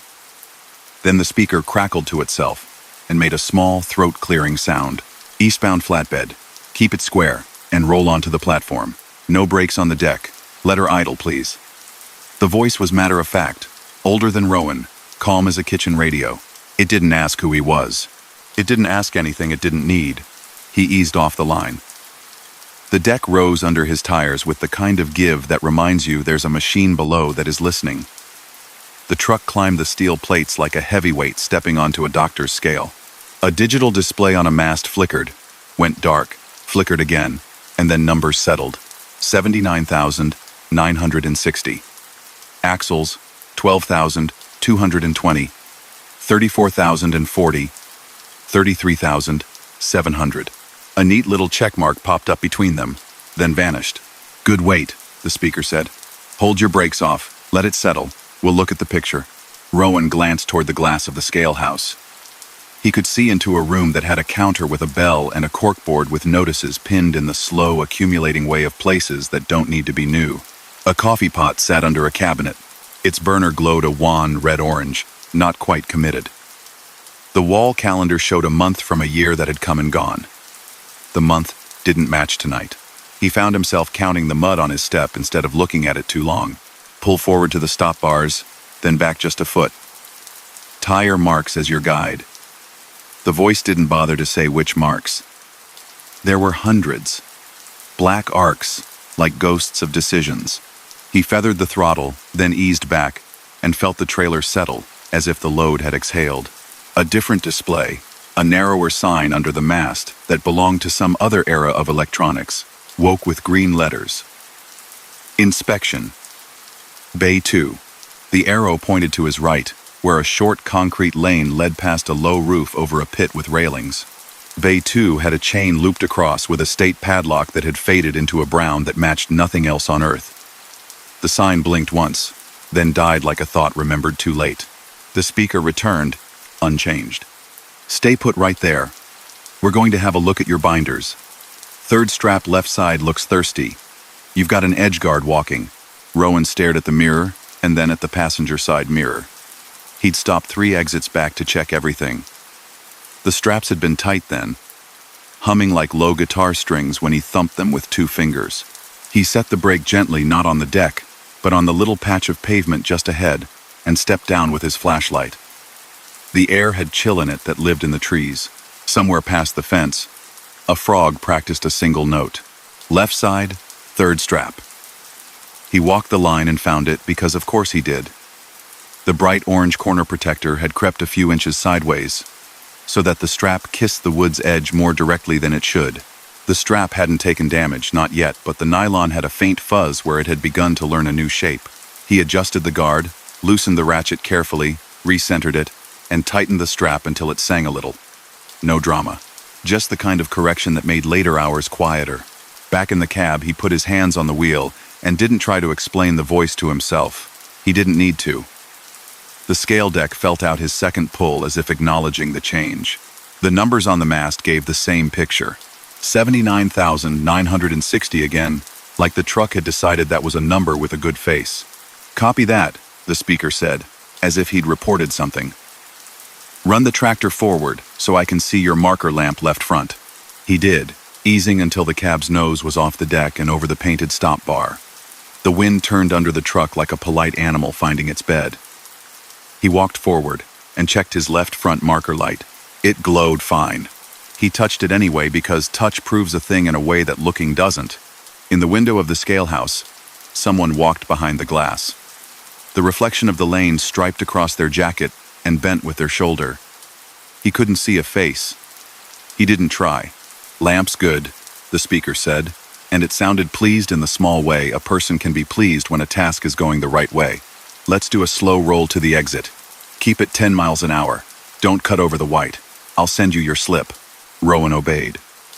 The exit lane wove alongside a little strip of grass planted with 2 young trees that had been supported with straps once. The straps had gone slack and hung like tired suspenders. A glass-fronted vending machine sat under a canopy, offering sodas labeled with logos that had been redesigned twice since. Its light hummed as if it could hum older. At the end of the lane, just before the stop sign, a small metal box jutted from a post. A slot under a cloudy plastic flap declared, "Wait receipts." He stopped, rolled down the window, and reached. The flap was cool under his skin. Paper met his fingertips. He pinched it gently and drew it out. The slip was warm, like it had just been printed. District 9. North River Scale Station. It read at the top in dot matrix letters. Date and timeline below. 11:38 p.m. and a date that was tonight. And then a year printed with a number that didn't love the calendar. Under total gross, the neat digits gave him what the mast had shown. In a small field under remarks, someone had typed, "Check left 3 RD strap." The E, in check, had the light, misaligned strike of a typewriter missing its dignity. Before he could put the slip in his logbook slot, his pre-pass chirped from the windshield 3 soft, playful notes instead of the usual single command. He looked up and the sign over the highway lanes beyond the chain-link fence flashed bypass with a green check, not to him but to the trucks on the main line. He could see their lights sliding past like beads of water on a glass pane. A few eastbound entered the ramps, dutiful, then upped their pace when the sign changed its mind and shut itself with a neutral face. No open, no closed, only its own reflection. He pulled to the stop sign and waited, not because there was cross-traffic there wasn't, but because some part of him thought he might be asked to do one more thing. The speaker box back at the deck let out a small private laugh that might have been radio static. "That'll keep you out of a headache on the river curve," the voice said. "Put your mind at ease."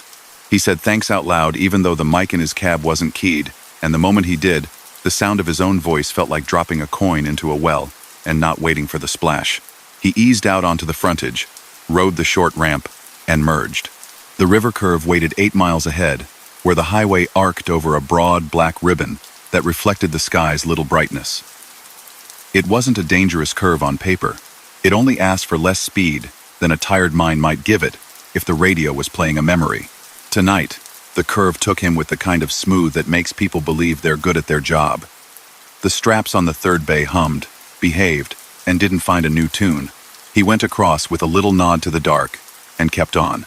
In the small hours truck stop that had decided to stay open whether anyone asked it to or not, a trooper leaned on the end of the coffee counter with a paper cup and a posture that said his night had been fine and needed nothing from anyone. Rowan grabbed a bottle of water and a pack of crackers for no reason other than ritual. At the register, he said, "As you do when the uniform matches your route. How's the scale tonight?" The trooper made a face in the direction of polite sympathy. "Closed," he said. "Been mothballed in stages. Staffing, budget, pick a reason. Wim's doing most of the work out on the main line. We get people with bad luck or red flags into the pit when we can staff it." "Why?" "Rolled in," Rowan said. He kept his tone light. "Got a friendly note to tighten a strap." The trooper's eyes flicked, not skeptical exactly, but calculating. "You get a slip?" Rowan slid the paper from his logbook cover. The trooper took one look and smiled in the small corner of his mouth that doesn't get used much. "Haven't seen this header since my dad was in the office," he said, tapping the dot matrix lines. "They changed to the new logo about 10 years ago. Folks like to collect these." "Yeah?" Rowan said because the room expected sound. "Hey, however the message got to you," the trooper went on. "You did the smart thing. We pulled a pickup and trailer out of the median last week because a strap walked under load and decided to learn to fly. They had lawnmowers on that deck and a sense of humor that didn't survive. Better to be told by a speaker than by a ditch." Rowan folded the slip. He wouldn't toss it. He might not be able to explain it to anyone in a way that made it beautiful, but it had a job to do as a reminder. Back in the cab, the night moved around his windows like a soft animal. The press of evergreens on both sides felt less like a tunnel than like a crowd that had agreed to keep their voices down while he passed. The road arced up a grade and then down into a valley where a little town slept with one gas station's fluorescent cubes keeping lonely watch. A pair of deer reached the shoulder and made the good decision. The reefer clicked a fan cycle. The instrument lights on the dash kept their promised brightness and no more. Somewhere behind, a mile marker he didn't bother to catalog blinked by. Ahead, a sign for the next rest area made a promise that he accepted, pulling in because his eyes had started reading a little more slowly. The lot was broad, a newer build with neatly painted bays for trucks that filled like polite books in a shelf. He angled in, set his brake, and listened to the rig's small pops and ticks as it cooled. Then he climbed down and did a walk around with his flashlight, not because he assumed something had changed since the scale, but because habit makes strangers into neighbors. On his left, a driver in a day cab with regional plates was strapping a tarp over a short load of piping, fingers practiced. "Scale open?" the man called. "The way questions travel when the hour is the only thing the two of you share." "Sort of," Rowan said. "Friendly enough if you treat it right." "Isn't that the story?" the man said, and chuckled in a way that made the air warmer. Rowan slept with the truck's nightlight on its dimmest setting, a tiny blue letting him know the cab had boundaries and a door that meant him well. His dreams were the tidy kind that don't require retelling. In the thin light before dawn, he woke to make coffee in his thermos and put the cab back into the shape that lets a day think well of itself. As he folded his log and tucked last night's page, the receipt from the scale slid out and found his shoe with the small insistence of paper that wants to be looked at. He picked it up and, out of a simple curiosity, held it to the morning. The thermal print had faded just a shade since last night, and in the field under remarks, where check left 3RD strap had been neat, the C had softened, and the K had taken on a little blur, like the way old receipts get with time. It would fade. Most proofs do. That doesn't make them lies. He rolled north again, the highway stepping carefully over little rivers and through names that used to belong to mills, and now belonged to mailbox clusters and churches with gravel lots. The scale's approach came into view mid-morning on his return leg. The gantry said nothing to him. The open, divided by closed sign, had decided to rest its face. The windows of the scale house reflected the sky. A maintenance pickup sat sidewise near the pit, a pair of orange cones describing a decision. A man in a state-branded jacket crouched by an electrical cabinet with its door propped. A mess of colored wires inside like a parrot's dream. Rowan lifted 2 fingers from the wheel, and the man, without lifting his head, raised 2 back, as if this was the hour's simplest agreement. 3 weeks later, on a different route where the highway had more farm and less fur, he passed another scale, long closed, the kind with a roof that let the wind describe a song under it. He felt his hands tighten a little on the wheel at the approach, then relax. He took the ramp anyway, not to be judged or weighed, but to take the pause the ramp had offered. He slid over a deck that no longer knew his numbers and stopped by a weed fighting its way through the seam in the concrete.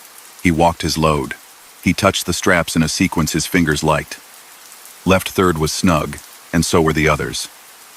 He smiled without anyone to see it and climbed back in. After that, way stations became something else in his mind.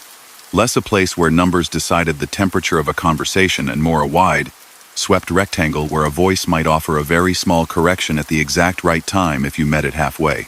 Sometimes there was a person in a window to nod at, and sometimes there was no person but a more complicated kind of company that didn't need the word. Sometimes the receipts came from thermal printers that still had ribbon life in them, and sometimes the only paper was what he wrote in his own margin later. North River Strap walked. Listen when the metal talks. On a spring night clear enough to make the stars impatient, he came up on a mobile check that the state had set up in a rest area, cones making new geometry, officers talking into radios that let their words go politely into the air. He pulled where a hand sent him. A young inspector with a pen behind her ear glanced at his log, did a tidy walk-around, and paused at his 3rd strap left side. "Edgeguard's wearing a hair," she said gently, pointing at the faintest tiredness in the plastic. "Not a citation, just a kindness." He nodded. "Got told that once," he said, and meant more than he said. She smiled with her eyes, the way people do when they recognize a country without having been there. "Sometimes the road looks out for its own," she said. "Sometimes we help." He replaced the edgeguard the next stop and tightened the strap until it rang, when he thumped it a little note like a content kettle. He drove on with a feeling not exactly of safety but of being in a good conversation with a place voices in glass and steel and wire that sometimes decided to speak at the right moment. The scale's light might be off, the sign might argue with itself, the receipt might age faster than paper should. Still, he listened when the speaker crackled, and a voice that could have been anyone's and everyone's simply told him to keep it square.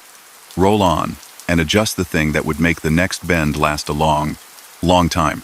Story number 7. He ran the port at night because that's when the lines were shorter, and the radios spoke in fewer sentences. Darius hauled boxes for the cold chain, reefers that liked to hum to themselves and arrive on time. The marine layer had come in soft and even, turning the harbor lights to halos and tying a loose ribbon of fog along the water. Out by the breakwater, a horn sounded twice, and then once more, patient and far. The cranes that made daylight look like a set for giants stood sleeping, their booms angled over the empty berths like pencils set under a page.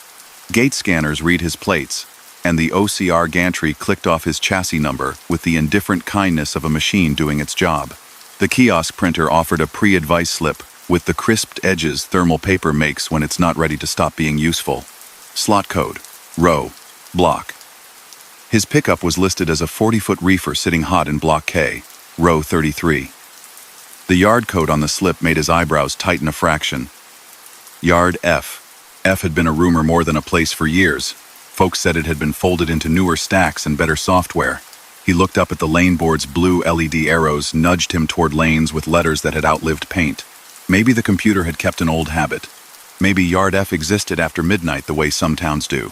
He eased onto the serpentine road that weaves through steel boxes and the languages stenciled on their sides. To his right, the new block wore magenta containers stacked clean and tight, everything squared to a future that liked to be measured. To his left, past a fence that didn't seem interested in telling anyone no, a strip of older pavement offered itself, lit by sodium lamps that turned the air to the color of honey. The sign over that strip had a smaller font and an older idea. F yard, K rows. An arrow pointed as if embarrassed by its age. He took it, slower than the lanes asked, his foot easing around the line that the yard had become. Under the tires, the concrete changed its mind in faint seams. The stacks here were lower, 3 high in some places, 2 high in others, each box with corners scuffed by hands and machines that had meant well for a long time. A string of reefer pedestals ran along the edge of a row, their faces lit with little green LEDs that winked a heartbeat. He could hear them breathe. Compressors murmuring like a row of sleeping animals. The radio that lived on Channel 19 wasn't much use in a port, but he kept it on out of habit. It hissed, then found a voice that sounded like it had been recorded to play at night. Drivers for Yard F, proceed with lights on low. Use hand signals when possible. Watch the straddle track. Lead vehicle has right of way. It wasn't the terminal system, they pushed instructions to a different frequency. But the words arrived with the authority of someone who had hooked more boxes than most folks had owned cars. He didn't see a lead vehicle. He didn't see anyone for that matter, until he did. A ground man standing by a painted hash, where a cross lane met his row. The reflective stripes on his vest didn't have the modern chevron angle. They were the simple bands from a decade back. He lifted one hand and made a small circle with his wrist, come on, then spread his fingers wide, keep it slow. His hard hat had a sticker on the front, the faded outline of a letter that might have been an F. He didn't shout. He didn't wear a radio. He looked like someone who could have lived in this yard forever. Darius followed the hand, easing along the pedestals. The numbers stenciled on the boxes gave him the little thrill of getting closer. K row, 31, 32. There, humming a little deeper than the rest, sat a white refrigerated container plugged into an older pedestal with a heavy black cable. Its number matched his slip to the digit. The ground man tapped the corner of the box with his palm, then pointed to Darius's chassis and made the universal sign for twist lock's flat hands turning. Darius set his tractor into a careful arc that would let him back under, checked his mirrors, and saw nothing moving in them but the gentle blink of the pedestal lights. He put his window down an inch to hear better. Air drifted in, smelling of cold plastic and sea salt. As he backed, the ground man's hands were an alphabet nobody writes anymore, but everyone understands. Steady. Little more. Straighten. He kissed the chassis under the box, felt the weight settle into the pins with a modest courtesy. The twist locks clacked home. 2 forward. 2 rear. He got out and walked the corners because that's what people who haul other people's cargo do when they don't want to be surprised. The pedestal's plug came out with a rubbery sigh. The ground man coiled it once, let it lie on the pedestal, and, without drama, wrapped the container side twice with the meaty part of his fist. The sound came back even and kind. Cold held. He gave Darius a thumb, and then something else, a little rectangle of paper with 3 sheets and a tear-off slip attached. Equipment interchange receipt. Typed in a font that had survived many winters. Clerk Ward had signed the bottom in neat block letters. The timestamp read 11:26 p.m. A phone number in tiny digits lived in the corner. The area code belonging to a time before the overlay. Darius tucked the EIR into his binder. Most terminals had gone digital. He hadn't handled a carbon set in years. He knew better than to ask questions in a yard. Questions slowed people down. He thanked the man with a tap to his cap. The man didn't wave. He simply turned and walked away along the row, shoulders outlined by the old vest's stripes, fading into the sodium soft. He threaded out by the path he'd come in, following painted arrows that had outlasted their original argument. A straddle crane moved in the distance, huge and composed, its tall legs stepping across a lane with a patience born of mass. He could hear its backup beeper call out the shape of the night. A reach stacker sat parked near the end of a block, its hydraulic lines sighing to themselves. Past it, the main lanes took on the LED white of the modern yard again, signs flashing crisp arrows, and the outgate's canopy looking orderly, newer than the rest. At the outgate, a young guard leaned in his booth with the posture of someone who had poured more bad coffee than good. Darius slid the EIR into the drawer with his driver's card. The guard looked at it, blinked, then looked again, not suspicious, exactly, but as if the paper had used a word he recognized from someplace unexpected. He keyed a number into his terminal, waited for the screen to think. The reader light above the lane watched the reefer's box without blinking. "You grabbed this out of F?" the guard asked, tone casual. "Row K 33, Darius said. Plugged. Man worked me in. The guard nodded to himself and made a notch in his memory. We shut F after hours, he said lightly. So they say. He slid the EIR back. You got a good seal code on your order. Reefer shows temp holding. Have a safe one, driver. He stamped a small square on the EIR, without looking like he meant to. The stamp read OUT 23, the ink color a faint violet that hadn't been used in the other lanes in years. He took the ramp out of the port and onto the boulevard that would carry him to the cold storage in a handful of miles. The reefer settled into the backbeat he liked. Light marine rain put itself on his windshield and brushed off again, more theater than weather. He kept one eye on the temperature readout in the cabin mirror, the digits steady and boring in the best way. Out by the rail yard, a locomotive pulled a string of flats past a cluster of streetlights, steel making music against steel. A fox trotted out of brush and into darker brush with the confidence of someone who had never been asked for ID. Cold storage welcomed him with bright rectangles cut into a concrete wall and a yard host with hands in pockets. The dock crew moved like they had promised someone they'd be quick and meant it. Paperwork passed from glove to glove, and a supervisor with the voice of a coach said, "Early is luck, but we'll take it. These have aisle spots." They unloaded with efficiency that made the hours shorter. "Picked it out of F, huh?" the supervisor said when Darius said the yard code out loud. The supervisor's mouth turned into a thoughtful line. "I haven't heard anyone say F in a while. My brother used to work that block. Different companies own pieces then. If you see him," he said. The joke folded into the words, "Tell him to text me."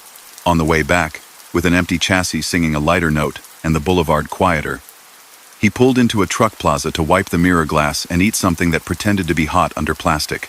On the back of his chassis, chalk had made a small mark on the crossmember near the tail lamp K33, and beside it a little arrow pointing up.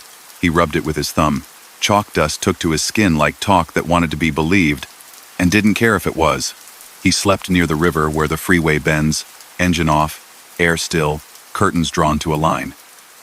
The night made the kind of silence that keeps people. In the morning, daylight put its hand on the cranes and they pretended to stretch. Darius took the port again, more out of curiosity than necessity. The gateboard showed no assignments to Yard F. The arrow that had pointed under the old lamps the night before had gone dark, or it had decided to be the color of the pole behind it. He asked no one anything. He followed the lanes as if nothing unusual had happened, which is the best way to let unusual things remain nice.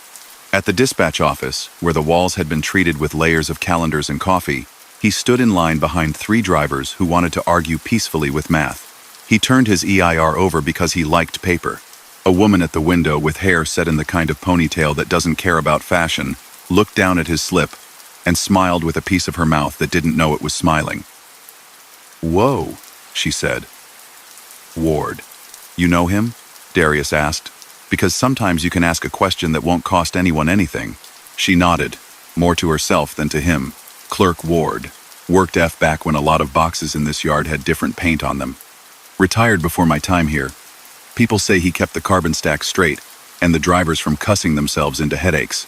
He died a while ago, she added not unkindly, and stamped a new slip with the current logo, as if to apologize for the old one's presence. "You pulled where last night?" "F," he said, and watched her eyes. They didn't do anything dramatic, which somehow felt more important. "Weird," she said lightly, and then with a shrug that meant all kinds of wisdom. "Weird doesn't mean wrong. Slip got you out. Get you out now, too." He walked back toward his tractor. A reach stacker rolled by slow, its operator looking like a person in a small house moving a couch with perfect spatial understanding. On the side of the stacker's cab, weathered numbers identified it. 09. He hadn't noticed before that some of the newer machines wore higher numbers. The 09 had flaking paint, where a label had been peeled off and replaced twice. He raised 2 fingers. The operator, a woman with mirrored sunglasses resting up on her cap, lifted 2 back without moving anything else on her face. Later that week he caught a break between assignments and went to a cafe up the road that served coffee that didn't need sugar. The walls had black and white photos from years when the ships wore different colors and everyone smoked in break rooms. In one, a man with a clipboard stood in front of a stack of boxes labeled in a font that doesn't exist anymore. The caption read simply, "F Yard, Ward and Team, Night Shift, 2009. The man in the center had the look of someone who liked steps being in the right order. His smile was small, like the energy it took had been borrowed from bigger work. A week later, near midnight with the fog less romantic and more practical, Darius rolled into a different terminal across the channel. The lanes there were LED bright, and the software newer, the kiosks sleek like appliances that wanted to be admired. His slot came up in Yard H, positions neat, and the lead vehicles were real, orange and blinking, with PA speakers that could get anyone's attention. He did his job, and the night did its. But when he cut through the corner near where F would have been, if maps liked ghosts, he saw something hushed. Pedestals under old sodium light, wires coiled, outlets capped with plastic. The wind found a loose sign and made it whisper. He put his window down an inch, and the air that came in smelled faintly of new rubber and salt, and under that, the clean alley smell of ozone from reefer plugs that haven't forgotten. On a cleaner day, under sun that made the cranes look like sculptures instead of work, his dispatcher mentioned an oddity over text. "That reefer you hustled?" Cold storage said if you'd been 20 minutes later, they'd have bumped unload to morning. "Forklift broke right after your dock. Lucky night." Darius didn't answer lucky with words. He made a little blessing motion with a finger on the dash and let it be. In runs that followed, he tuned his ear to the ways yards talk. Some speak with loud horns and quick gestures, new machines and lanes that think for you. Some speak low backups beeping in the distance, sodium lamps humming, a radio voice that says, "Lights on low," like a bedtime rule. He learned to follow arrows that still remember their jobs. He learned that old block letters painted on steel can own a night just long enough for a box to find its second to leave. And he learned that an EIR handed to him on paper that wants to grow soft at the edges is not a joke, or it is, but told by a friend. On a quiet shift months later, a new hire at the outgate asked him about radio frequencies because the yard's handhelds had been glitchy. "Easiest way to get a driver's attention at 2 in the morning?" the kid said, and laughed. Darius shrugged. "Sometimes a voice shows up on the speakers and says the thing you need exactly how you'll hear it," he said. And the kid looked at him as if he'd told him where to get a good sandwich and not a philosophy. When fog hid the bay and put its chilled hand on the yard, Darius kept his window down an inch along the older rows and watched for men in vests whose stripes didn't angle sharp. When the pedestal lights blinked in a rhythm he liked, he listened. If a slip came in carbon with a name someone at a cafe would recognize under glass, he put it in his binder without making a ceremony of it. He let the port be old and new at the same time, the way a road can be, and if, now and then, a chalk arrow appeared near his tail with a letter and a number that matched a place that wasn't supposed to open after midnight, he didn't argue. He let the night stack boxes in his favor. He let a yard that had been important before the LEDs learned to shine still keep a hand on a driver's shoulder long enough to get a reefer out to a dock that needed it right then, no later, and never in the morning. Story number 8. He took the high pass because there wasn't any other clean way across before morning. Quinn hauled a hopper full of feed meal for a ranch that woke early and expected trucks to be part of its sunrise. The load didn't mind cold, but the clock did. Weather had paced the ridge all evening, dragging cotton over the peaks and quietly adding weight to every branch. By the time he reached chain control, the sky had settled into that deep, woolly gray that makes light behave like a rumor. Snow fell in flakes big enough to have opinions. The reader board a mile back had said, "Avalanche control possible." The sign at the turnout said, "Chains required trucks, must stop wait for escort when flashing." He gave the chains their careful shape on the drive tires, making the links lie obedient and true. In the cone of his headlamp, his breath looked like something the mountain could steal if it wanted. Other rigs idled in their marked slots, flashes on low, men and women moving with quiet efficiency, faces turned away from the wind. Somewhere past the bathroom building, the loudspeaker made a polite cough and said the words like a bedtime rule. "Eastbound trucks. Stage in lane 2. Do not block emergency access. Escort will be at the top of the hour." It didn't add which hour. Quinn climbed back in, heat turned just enough to keep the cab human, and checked the radio. The usual chatter on 19 had thinned to weather and courtesy. He clicked over to the local plow channel numbers, scribbled on his visor a hand-me-down list from the original owner of his truck, laminated and dog-eared. Static lay steady, a soft blanket with shapes under it.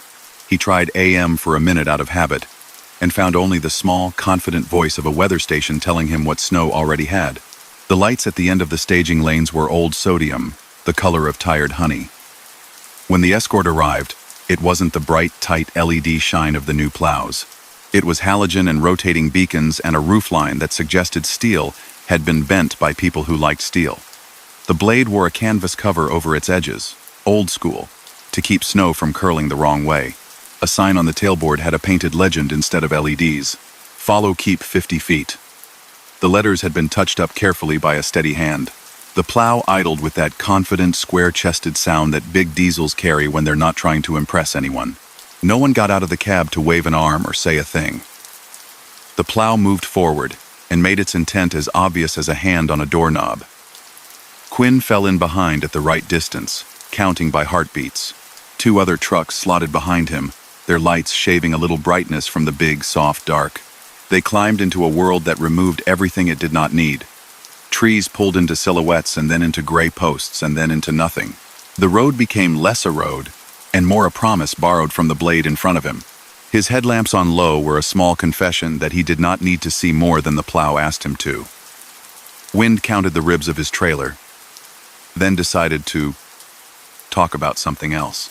The snow did not scream or hiss. It simply arrived, calm and unswerving. A whistle came from somewhere over the right shoulder, not sharp, but mournful, the sound of cables strung across a chute, singing a note no one had taught them. The plow's beacons rotated with steady patience, painting the snow with slow circles of amber that did not flicker in a way that LEDs do. The follow keep 50 feet sign seemed to float on air, its paint catching the light like a friendly eye. The first stop came without drama. The plow blinked its brake lights twice and eased to a pause in the middle of the lane. Quinn's foot was already on its way where it needed to be. The radio that hadn't had anything to say suddenly offered a voice, flat, patient, local.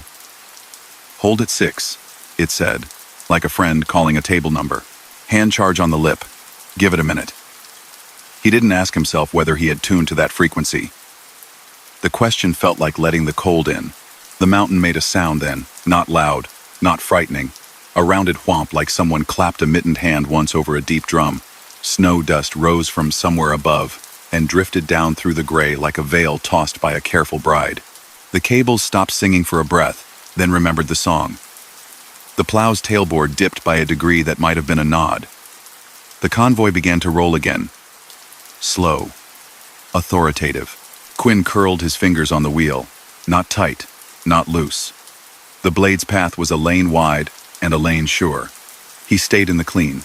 The center line slept under 6 inches of something soft that lied about its grip, and the shoulders had their own mind entirely. The snow on the glass made parables quickly, then slid away. The wiper's rhythm was a metronome for breathing. When the plow's left wing rose to clear a guardrail post, it did so with a carefulness that felt human. They entered the snow shed. The roof turned the world to a shallow tunnel where the snow suddenly had nothing to say. It was like stepping into a pocket in a coat. The sheds are built to be blunt instruments against avalanches. Inside, the air always feels like the echo of a former day. The plow's beacons painted the concrete with amber that would survive in memory longer than on walls. On the exit side, the wind took its job back with an easy hand and placed a new layer of white in their path as if the first had been rehearsal. The plow's tailboard carried more than the follow legend. As they rose into the steeper section, Quinn caught the glimmer of something small near the bottom hinge. 3 triangles, faded and neat, like the ones in old reflective sets. It made him think of the kits in every truck, 3 little red pyramids that become law when you need them to. He didn't indulge the thought. He tucked it away where the mind keeps warmth for later. At chute 9, they held again. "Wait for wind shift," the radio said, emphasizing nothing. Quinn cracked his window. A finger width. The air that came in was shy of bitter, the way air is when it has spent the night on its feet and would like to sit. It carried a smell he could not name, cleaner than wood smoke, colder than diesel. He called it mountain breath and let it be poetry. Out of that pause came a glow he had to call red, but wasn't exactly. It bloomed low on the snow to the left, then to the right, and then at road's edge small torches set in the old style. Fusees placed with exactly the distance a hand uses when it knows how to measure without measuring. They didn't burn bright by highway standards, but against the white they made a kindness that told his eyes where the edge sweetened into nothing. The plow rolled, and the flares drifted past, bristling a little, matching the breathing of the road. Quinn imagined the person who had set them out, and then he stopped imagining people because imagination makes faces and asks for names. He thought instead about the idea of care. The plow made a square turn around a kink in the cut the map never mentions. He followed, feeling the chains speak and the powertrain answer in the exact tone it needed. A snow-laden pine leaned over the lane in a kind of bow. The plow touched it with a polite shoulder of wind, and it lifted just enough to be a gentleman. His world moved in a tunnel that had no walls, plow light, amber rings, his own dim crescent, flakes arriving in the exact volume a mind can read without losing the words. The second truck behind him hummed a steady company. The third existed as the occasional suggestion on glass. He did not look for them any more than they looked for him. Everyone kept exactly the amount of place they needed. At the summit lot flat, a little shelter, a crowd of snow in the corners, the plow pulled to the side and waited for them to pass. Quinn caught a glimpse as he eased by. The operator's cab glass was clean, the sort of clean that comes from cloth and attention, not wipers. A mittened hand moved in there, checking something. The operator wore a jacket with reflective bands that were the old kind, the wide ones that didn't do chevrons and blocks and just told light what to do. He could never have seen a face through the snow and the reflection, and he didn't try. On the descent, there were other signs that didn't bother with letters. Snow stakes along the right wore caps of ice, which made them look shorter than they felt. Each stake had a blue band painted on it at about the height of his knee. Someone had repainted some of the bands recently. The fresh paint caught his low beams and sent a soft note back. Old knowledge lived in that band, the line you wanted to be near and avoid at the same time. At one pullout, a little sign stuck in the bank faced the inside of the turn. Ice under new. The letters were hand-cut out of vinyl and left crooked because gloves make men less precise. He liked the honesty. They rolled past another snow shed, and even the snow held its breath to listen. The radio found words again, different voice, same discipline. Clear at 5. Last pass for a while. Bring 'em down easy. No one said please. It wasn't absence of manners. It was a place speaking in a voice that assumes you'll do the right thing because you've already done it. The last switchback gave him a gift. Wind paused, flakes slackened, and the valley threw a small wash of light up at the road from the town that sat below like a patient dog. He could see the plow's tailboard clean and true for a moment. Follow, keep 50 feet. Under the paint, under the snow and salt, something else showed through, the ghost of older letters, brushed out but not gone. The shape of a name, maybe. Or the way paint cracks over time and creates letters for people who want to see them. The closure gate on the east side stood open as if trying on the idea of day. A trooper truck idled with its light bar dark and its hood wearing a good hat of snow. The trooper inside had the particular tired contentment of a person whose shift has not betrayed them. He stepped out as the little convoy arrived and raised a hand in the easy way of people who work with gravity. "You folks got an escort?" he asked when Quinn rolled to a careful stop to meet his eyes through 2 windows. The question wasn't a trap. "Plow took us up and over," Quinn said. "Follow 50 feet. Flare line at 9. Nice work." The trooper looked up the road into where their night had been, but his eyes didn't grab anything. "From west?" he asked. "From west," Quinn answered. The trooper held the thought like a coin. "We paused westbound at midnight and opened 30 minutes later for a control shot," he said, mostly to hear the words out loud and put them down between them where they could both look at them. "We never spun an eastbound escort. Short on bodies. West crews stacked on a slide near the lake." Quinn let the silence turn exactly as many times as it needed. Then he offered what the night had given him to hold. "Maybe somebody had a minute for us." The trooper's mouth did the smallest of turns that wasn't a smile and wasn't not. "Sometimes the hill takes care of its own," he said. It wasn't official. It was just what a person can say when the hour is past, needing a report. At the brown building by the ramp, a hand-lettered board hung under plexiglass. "Maintenance District," it said at the top, and below it were stenciled years and crew names, and a row of old black and white photos laminated in a way that the sun could not completely erase. In one, a plow posed on a breezy morning, a man standing with his hand on its hood. The plow wore canvas along its blade. The follow sign had painted letters. The man wore a jacket with wide reflective bands. The caption under the image held 3 words: Henry Night Shift. No dates, no last name. just the way a place names its people when it assumes everyone knows. Quinn didn't stay for the morning coffee at the lot. He had valley miles to lay under his tires and a ranch to find. The pass slid behind him, its slopes turning into trees and windbreaks, and fences holding snow like ribbon. He took the chains off where the sign asked him to, and laid them on the rack in the exact pattern they liked. The links made small sounds like coins in a purse. His hands went red, and then warm in the cab's heat, and the ache in his fingers felt like a payment made in the right currency. At the feed mill, the foreman checked the paperwork with a pencil and nodded at the clock. "Good timing," he said. "Bin auger's getting pulled in an hour. If you'd missed that window, we'd be shoveling a long morning." He didn't ask about the pass. In that part of the world, the pass is like weather or a river. You respect it, and you don't chat it to death. In the afternoon, blue broke through and the mountain wore its fresh work like a quiet pride.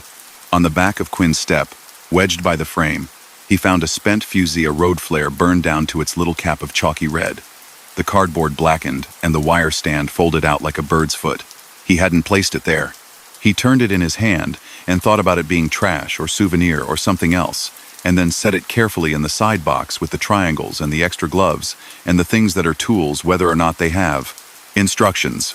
Weeks later, on a different pass with a different name and a different personality, the sky turned milk, and the road tried to hold a line under a set of flakes that wanted to be the whole story. He came up behind a newer plow with clean LEDs and a high wing and a tailboard that spelled out instructions in perfect arrays of amber points. He followed it for 3 miles, and then it turned to clear an interchange ramp. The lights blinked a crisp hold, and he held, without a radio's help. On the edge of his beam, he saw a flare line he wouldn't have seen years ago. Not many. One here, one there, placed exactly far enough apart for his mind to read the edge without tilting his head. He rolled the window down the same slight inch he had before, and the mountainside in. Not colder this time, but knowing. Sometimes, late, rolling through frost and low cloud on a prairie miles from any pass, he heard a cable song anyhow, wind on wires stretched between posts in a field where no avalanche would ever trouble anyone. The note was the same shape, a single line drawn clean and sure through air. He thought of the painted letters under paint, and of how instructions last longer than the paint that carries them, and of how a few people in a few rooms lay their hands on a radio or a blade or a bolt and make a night turn out the way it can. He didn't go looking for the plow with the canvas blade. That would have been like asking a small favor to pack and move in. He just kept a respectful distance when a tailboard asked him to, and rolled the window down a little when the air wanted to say its sentence, and let the hill do its work when the hill had something to say. And if, now and then, a fusee found its way into his side box or a brush of red snow glitter caught his light at the edge of a runout, he didn't make it bigger than it was. He tucked it into that part of his head where the good advice goes: follow, keep 50 feet, windows a crack, don't stop under living snow, and drive like you'll need this road again. And that ends tonight's drive through the dark 8 true trucker horror stories from the highways that never sleep. Somewhere out there, another rig hums through the night, another driver watching shadows move just beyond the lights. If these stories sent a chill down your spine, give this video a like. It helps us keep the wheels turning. And if you're new here, subscribe to the Sleep Haunt so you never miss the next journey into the unknown. Until next time, keep your eyes open, your headlights bright, and never stop where the silence feels too deep. Good night, and safe travels on the dark road ahead.